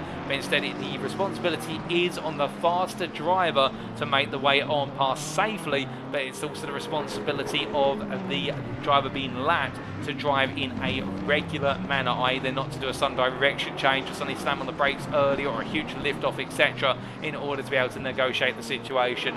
But the point being that Denise Pope now 2 seconds back as she crosses the timeline there, and I think perhaps the fire has burnt out a little bit, and looking at P6 now. But meanwhile, looking from her to Richard Pixley here, continued to chase after Ricardo McKing, but McKing still a long way up the road. 30 seconds is the gap as Pixley comes on down towards turn number 8, and McKing already going on to another lap, and Pixley is taking chunks of time, a second a lap out of McKing. But right now the Wild Things Racing drive just does not have enough time in the day to hunt down the Dutch Endurance Team Gold Aston Martin Vantage V12. And speaking of that V12, here it is as it makes its way all the way through turn number 4 in its full roaring glory. Not long to go before they seal another strong result, and it'll be a result that wraps up the championship campaign on a high as they come charging on down towards turn number 5. As they head on through, we look from them to Leighton Austin here, running in P4 overall, looking comfortable at this time. I think not having to worry too much about the remainder of this race. I don't think quite able to close on up versus Marcus Fox now. The gap being 9 seconds. He is gradually bringing it down little by little, but it's in such small increments here. As we said previously, Fox would need to make an error. And well, we talked a lot about GT3s. What about Bmw M2s? Well, here is Andrew Pite, the Bmw M2 CS class leader, currently leading by the entirety of a lap and a half versus the second place driver.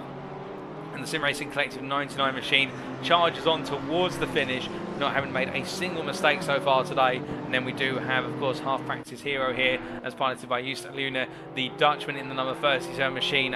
What is 2 laps clear of Cav Bud by comparison, who is running in P3, and here is Cav Bud by comparison. Not quite on the pace of his peers, and also having to make that extra pit stop in order, I think, to do some repair work to the car. It was a very long stop for Cav Bud as he makes his way through turn number 8 and heads on down towards turn number 10 at the moment. Still looking to bring the car on home and end the season on a solid podium finish.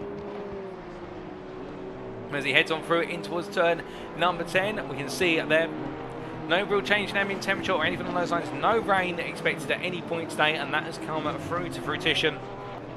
And now with only 4 minutes left on the clock, we are waiting to see how it all concludes here at Circuit Zolder. But it does look as though all of our positions are relatively sealed. I can tell you, to give you another update on the Pope versus Van Horn battle, Pope has now dropped to over 3 seconds behind Van Horn as she runs a little bit wide there, coming out to turn number 7. And I think for Denise Pope at this point, it's now one of those cases of just getting the car on home. I don't think Pope's got anything left with regards to the tyres. I think everything was thrown at the situation, and Van Horn had just been able to withstand the pressure and then some that Denise Pope was able to enact on Van Horn, and that just goes to show you just how hard Denise Pope was pushing, also how hard Van Horn had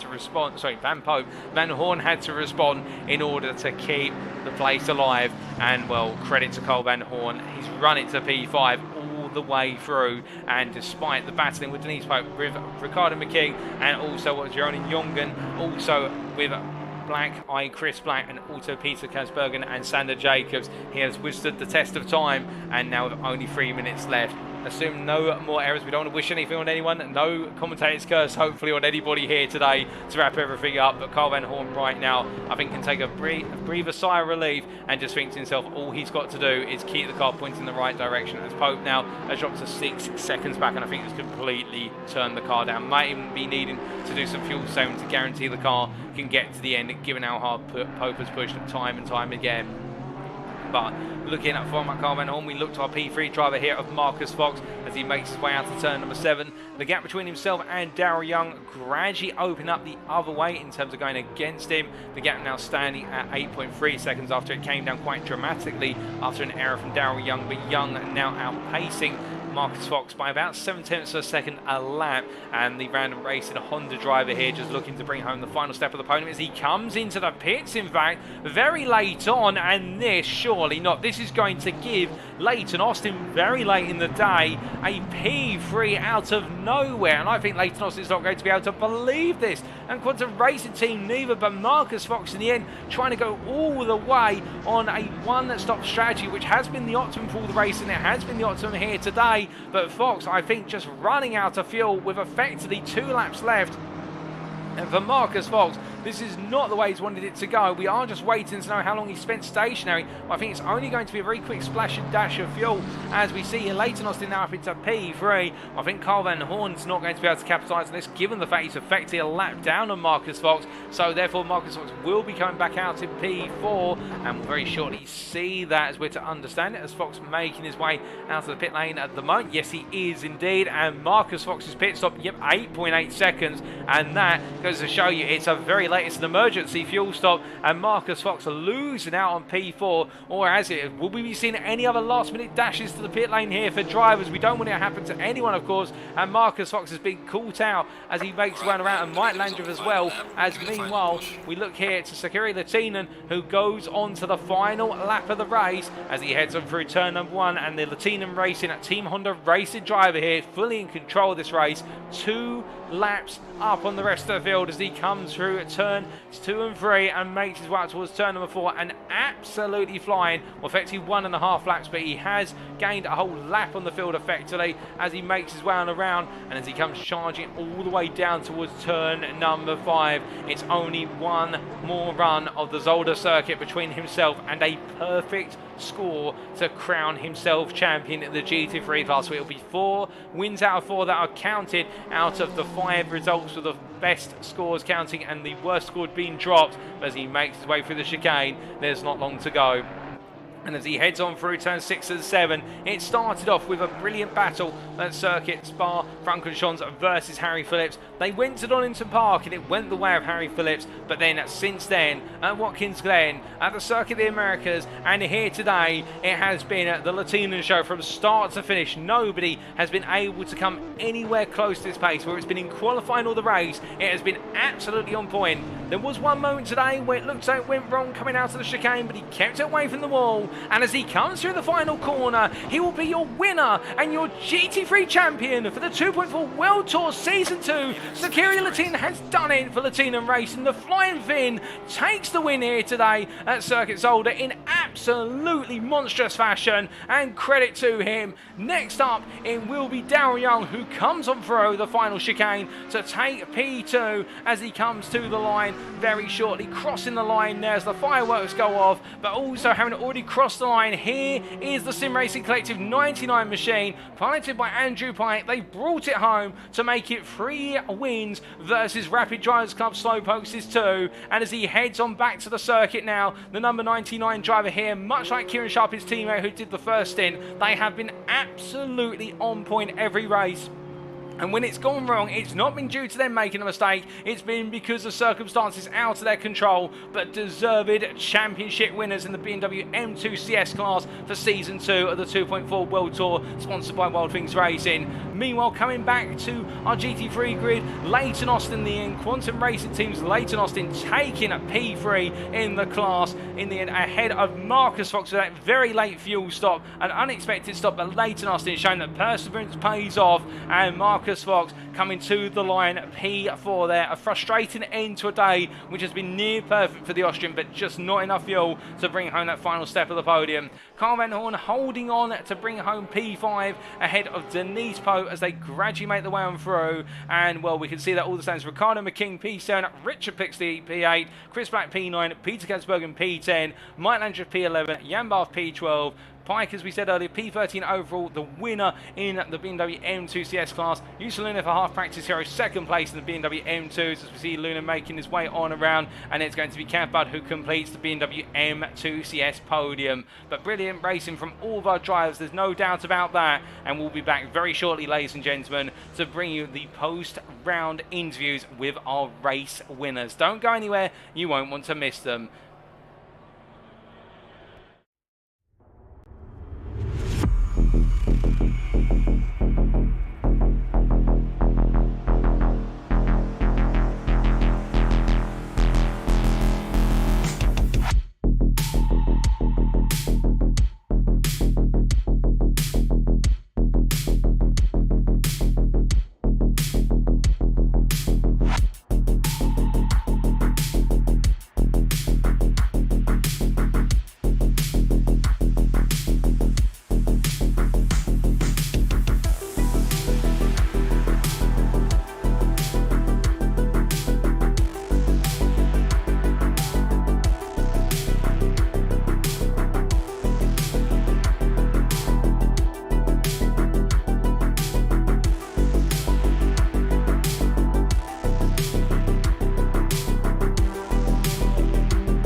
Alrighty, ladies and gentlemen, without further ado, it's now time for us to conduct our post-race interviews and coincidentally our championship winning interviews as well, with the winners in our GT3 and Bmw M2 CS classes. And of course, as per tradition, we start off with the GT3 class, and that is with Lehtinen Racing's Sakiri Lehtinen. And as he joins me in the interview room, Sakiri, a race which saw you quite a way up front for a sizable portion of time, winning in the end by over a lap from the rest of the field.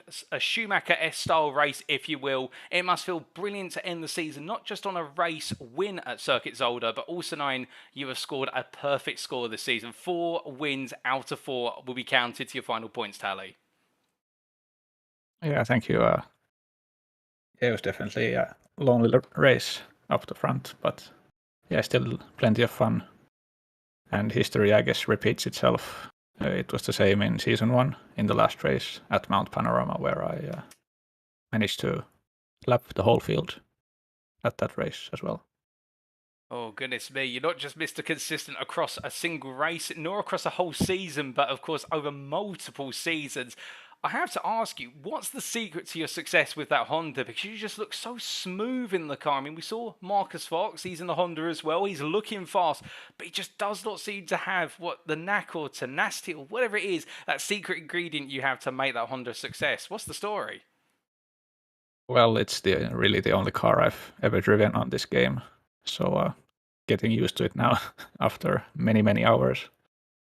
But yeah, I guess you just have to be patient with it. So if you start sliding, then you just can't go full throttle. You have to really be patient with the car, and then obviously if you're patient with the car and not sliding, then you save the tires. And in a long race like this, that means that you have great pace over the whole stint. Oh, indeed. And speaking of great pace, qualifying, we saw you take pole position by 1.1 seconds over Daryl Young. It looked really hooked up out there at Circuit Zolder. Just take us through, from your perspective, a lap at Circuit Zolder and achieving that pole lap, because it just absolutely looked like clockwork. Yeah, that was my personal best that I did in qualifying. So that was good. But yeah, it was difficult for me. I've not raced too much at this circuit, so when it was dark, I was like, oh no, all my braking references, I can't really see them, so I have to create new ones.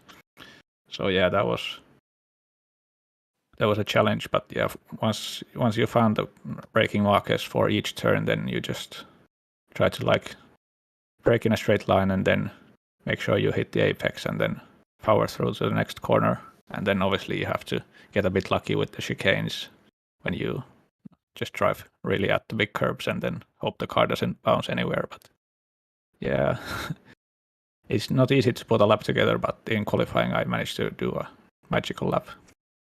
Oh, indeed. And then going from qualifying to the race, it was a magical start from yourself. Some early pressure from Daryl Young into turn number 1, but you made sure to keep him on the outside.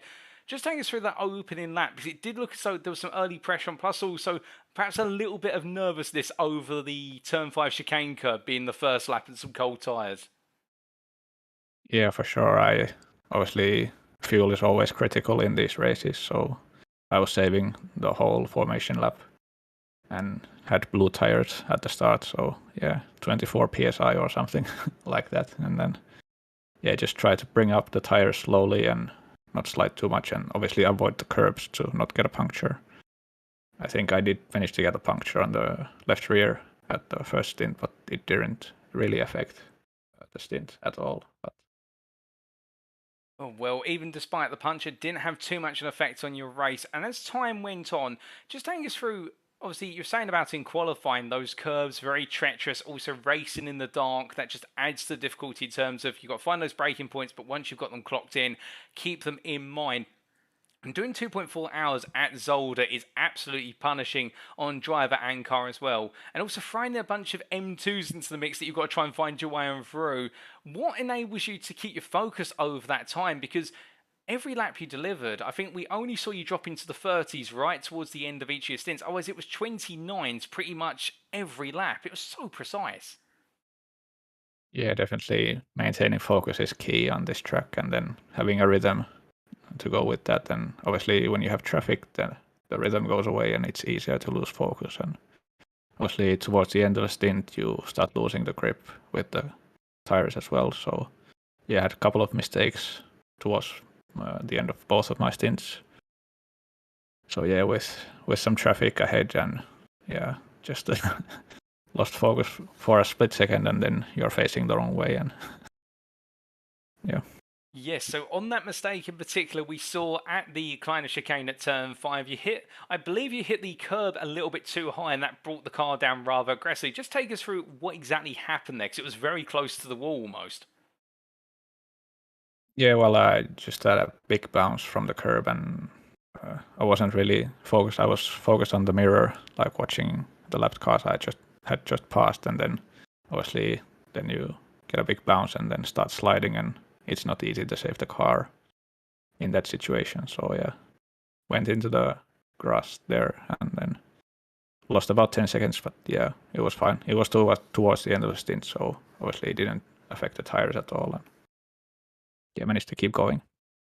Oh, indeed. And as you kept going, you kept on pushing all the way through to the finish and then crossed the line as the race winner. And I just had to ask, reflecting on your championship, obviously a superb result, a perfect result to carry on from what was season one's perfection.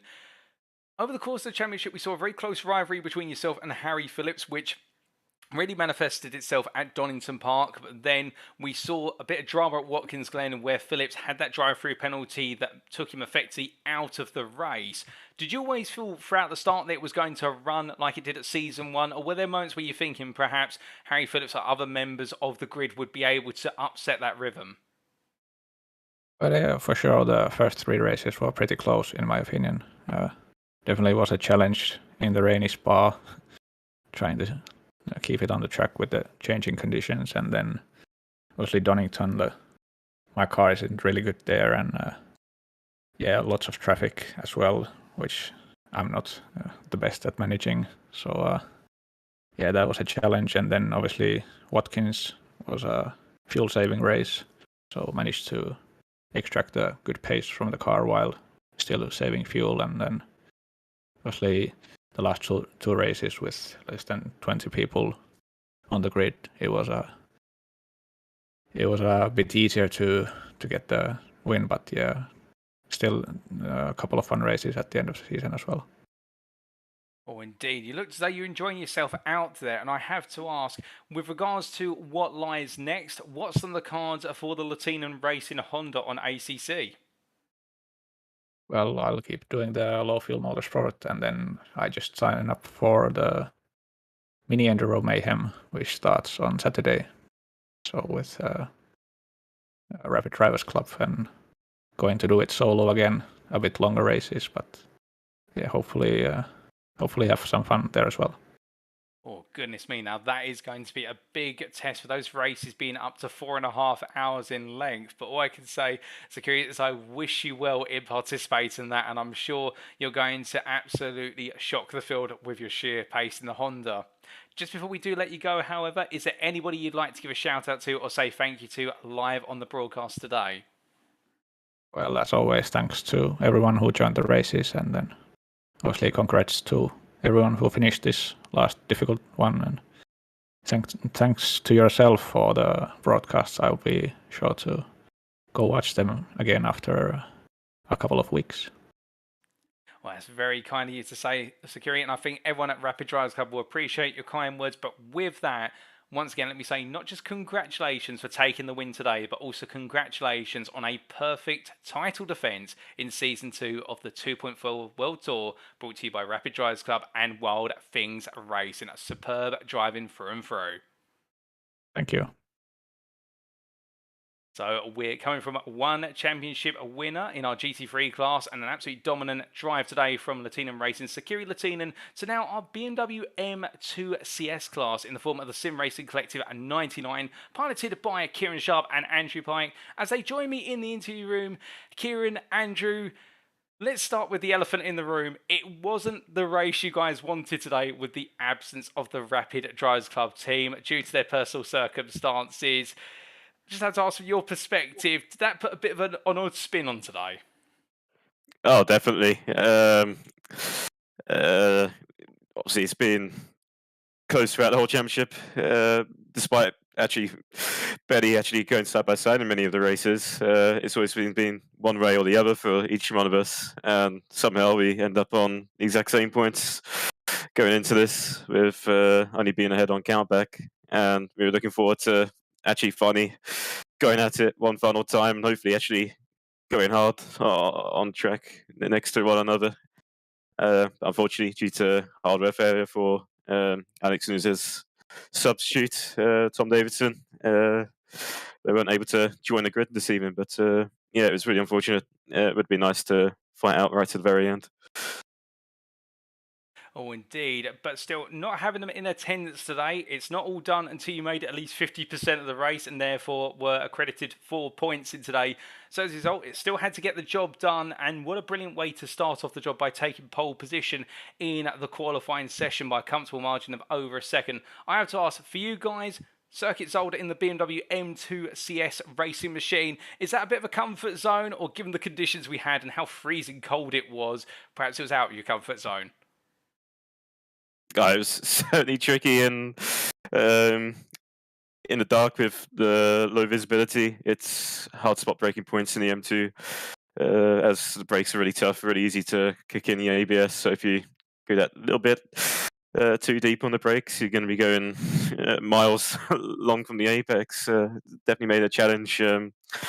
Andrew will tell you he took him a little bit longer to adapt than myself, but he found some consistency in the race to bring it home, which was really good. That was absolute pain. Yeah, absolute pain. Well, it definitely sounds it with regards to the car, but a strong lap in qualifying and translating it over into the race. We saw you both get a very strong start in the race and drop in the rest of the BMW field at nice and early. But then came the challenge of the GT3s coming on through. And of course, you guys are no strangers to having GT3s come through quite aggressively at times. Zolder's very tight. Just take us through from your perspective dealing with that traffic scenario. First from yourself, Kieran, and then yourself, Andrew. Yeah, well, this round was obviously voted for, and we did want to choose one of the tighter tracks for the traffic to mix things up and gives ourselves any chance of getting an edge over what would have been the 13 car, as we feel like we can handle the traffic very well. But we did vote Snetterton ourselves, but obviously Zolder was just as tight and interesting. So when the GT3s came, it was scary at times, especially through those two chicanes in the middle sector, and at the end of the lap as well, that we had some close course. But yeah, it was all about securing the space, trying to stay alert.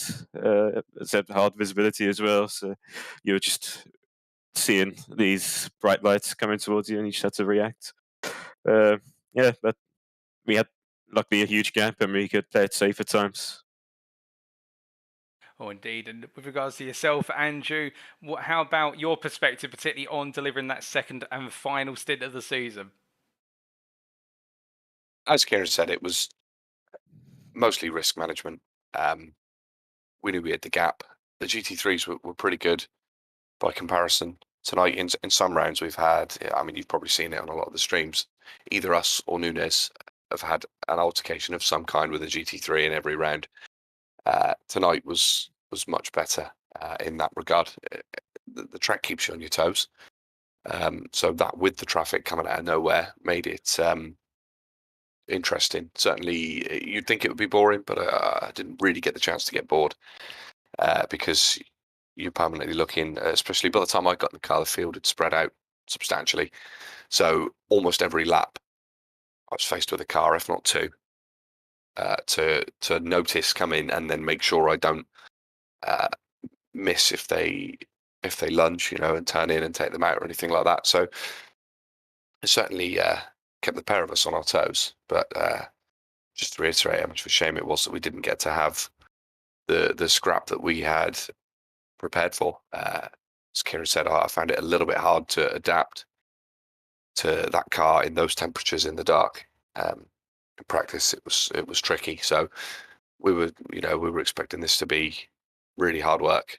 And it's nice to get the job done. Nice to finish it off and win the series. But it would have been really good to have to properly fight for it. But but still, we'll go into next season. I'm sure there'll be another one, and we'll be a part of that for certain. Oh, indeed. And whilst we look forward to seeing you guys return in Season 3, I do have to ask, reflecting on this season, of course, it's been a season really of two halves where we saw the first two rounds swing your way in terms of Sim Racing Collective versus the second rounds 3 and 4 swinging the way of Rapid Drivers Club Team Slowpokes. With that back and forth, what do you feel has been the strongest factor as your team pairing? Because you guys have been consistent in the car. I mean, I can't separate the two of you in terms of pace. When one of you jumps out the car and the other jumps in, it's almost as if it's the same driver getting on in, because that's your consistency through and through. But what makes you two a winning combination, do you feel, for the BMW class? I think experience, to be honest. We've done a lot of races together now. We took part last season as well, so we got to really learn the car. But yeah, just mainly experience, understand what to do in certain situations, and I think handling traffic is probably one of our strong suits as well. Yeah, that's what I was going to say. Consistency, as you said yourself there, Paul, is the big one, and traffic management is a large part of that consistency. We tend to keep ourselves out of trouble in most of the endurance things that we do. To be honest, we seem to be both relatively good at seeing things coming and avoiding them before they happen, and that maybe I'm a bit slower on one lap pace against Kieran and also Nunes and Davidson, but over a 2.5 hour race, it's the consistency that keeps you at the front, I think, and that's where I think we're strongest, definitely. Indeed, that consistency undoubtedly. And I do have to ask, obviously taking the Season 2 crown and looking ahead to Season 3, but in the meantime, what else have you guys got on the cards in terms of Sim Racing Championships? So this is I think this is the last of the series that we're in at the moment that's active on ACC.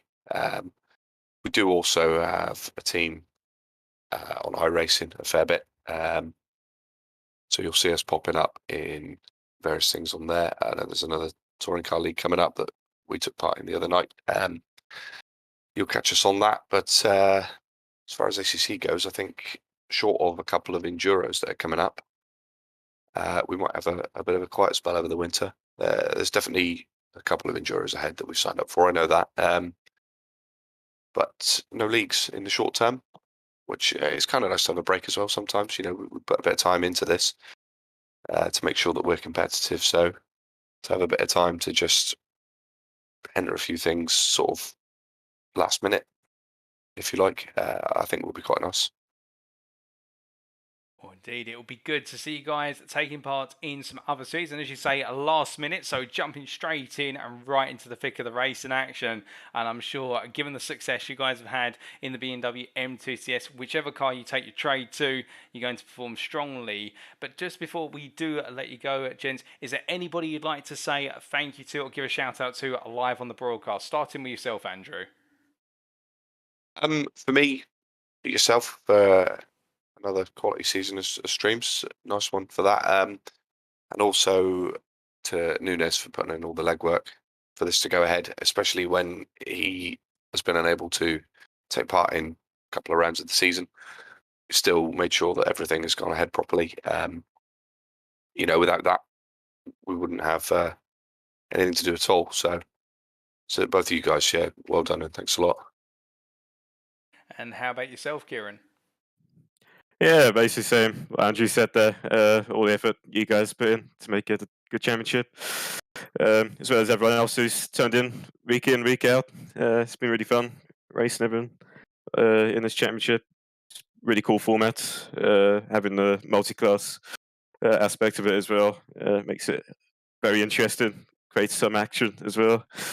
Other than that, yeah, not much else to say. Be looking forward to next season. We do indeed look forward to having you both rejoin us for Season 3 in the near future. But with that, thank you for your kind words, and once again, congratulations not just on taking the win today at Circuit Zolder, but being crowned our champions in the BMW M2s class for Season 2 of the Rapid Drivers Club 2.4 World Tour, sponsored by Wild Things Racing. Congratulations once again, gents. Yeah, Thanks very much, Paul. Cheers, man. Thank you. So with that, ladies and gentlemen, that concludes both of our post-round interviews with our drivers, both in the GT3 class and the BMW M2s class. Our winners there being Lehtinen Racing's Sakiri Lehtinen from what was there, the GT3 class in the number 30 car, and then the number 99 machine from Team TSRC 99, the combo of Kieran Sharp and Andrew Pike in the BMW M2. And, well, as we mentioned earlier, it is the truth that both of our race winners today are also our championship winners in the respective classes. So we won't be bringing you any additional interviews of our championship winners because we've already conducted those interviews, but congratulations to them again. What fantastic drives throughout the season. And indeed, I think taking some words there, particularly from Andrew Pike towards the end of his interview, saying about the consistency. And I think that's been one of the key things that we've seen from both of our championship winning teams in terms of the consistency they brought from round to round when they just have not dropped a lap. Or if they have dropped a lap, it's been a mistake which has not cost them too much, given the pace advantage they have shown and the gap they have delivered to the field. And wrap it all together, they have absolutely been masters of their classes, and we look forward to seeing them return in Season 3 to defend their crowns. But with that, ladies and gentlemen, it is now time for us to bring the curtain on down and say thank you very much for watching. And if you have enjoyed the show today, if you've enjoyed watching the series from start to finish and you want to know more about the Rapid Drivers Club community in terms of all the series we run and everything we do in between and what we stand for, then why not check out our official Twitter? That's at twitter.com/Rapid Drivers Club. Alternatively, you can go to our link tree, which contains links to all of our socials and our website. That is linktr.ee/Rapid Drivers Club. Also, a big thank you to our partners without whom we'd not be able to go racing in this series, and they have been with us since the start of the series. That's Wild Things Racing, and you can find them at twitter.com/Wild Things Race. And Wild Things Racing are the professional sim racing team, as founded and owned by Denise Pope, competing in both sprint and endurance series in the Assetto Corsa Competizione at the Pro, Silver and Am levels, and also the Sim Grid. And their web address www.thesimgrid.com, and the Sim Grid being a place for amateur and professional sim racers to compete against fellow drivers in leagues and endurance events for Assetto Corsa Competizione, and more recently expanding into the world of R Factor 2 and iRacing, and also Formula 1 2022. And indeed, it's through the Sim Grid platform that we've hosted this series, the second season, indeed the first season, and thank you to the Sim Grid once again. But of course, that now leaves the question, what lies next? Well, stay tuned for more series hosted by Rapid Drivers Club in 2022, and as we heard there from the Sim Racing Collective Drivers, they alluded to the Mini Endurance and Mayhem series, and well, that is on its way and due to kick off in the near future. And as you can see from the advert here on your screen, if you are looking for a GT3 only series which features longer races of either 3 or 4.5 hours in length, then this series could be the perfect fit for you, because run by Rapid Drivers Club in partnership with Vulcan's Sim Racing community, this 6-round series shall see up to 45 teams of 1 to 3 drivers take to the grid starting Saturday the 15th of October 2022. And whether you're there looking to take part by yourself, as we heard from Sakiri Lehtinen, he's planning to compete by himself in the Lehtinen Racing Honda. Alternatively, you want to form a driver pairing or indeed a driver triplet, which can always be fun. There's plenty of space on the grid to go racing, but places are filling up fast. You'll need to get your place on the grid sooner rather than later. And indeed, it starts this weekend with a kickoff at Watkins Glen International for 3 hours of racing. Each round shall feature both live stewarding and a live broadcast, and I can tell you a little bit of insider knowledge. They've got a huge live stewarding team being built up and also a fantastic live broadcast being set up at the moment. A huge team behind the scenes getting everything set for this Saturday, and you would not want to miss it. And if you want to be on the grid, all you need to do is sign up on the appropriate SimGrid page today. That is, go to www.thesimgrid.com/championships facebook.com/2019. And also make sure to join the Rapid Drivers Club Discord to find out all the latest information of the server it's being hosted on and everything in between. That's right, you don't have to pay a single penny. All you need to do is sign up on the Sim Grid and also join the Rapid Drivers Club Discord, and then you'll be on the grid for the season opener in only a couple of days' time. And we at Rapid Drivers Club and the Watkins Sim Racing community look forward to seeing you on the grid. But with that in mind, of course, we do have other series coming up in the remainder of 2022. We may have the commencement of Season 3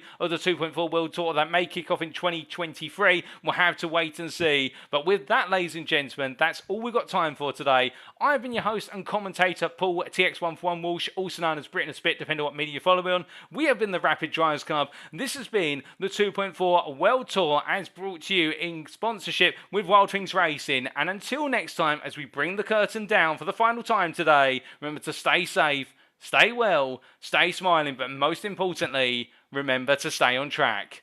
Good night.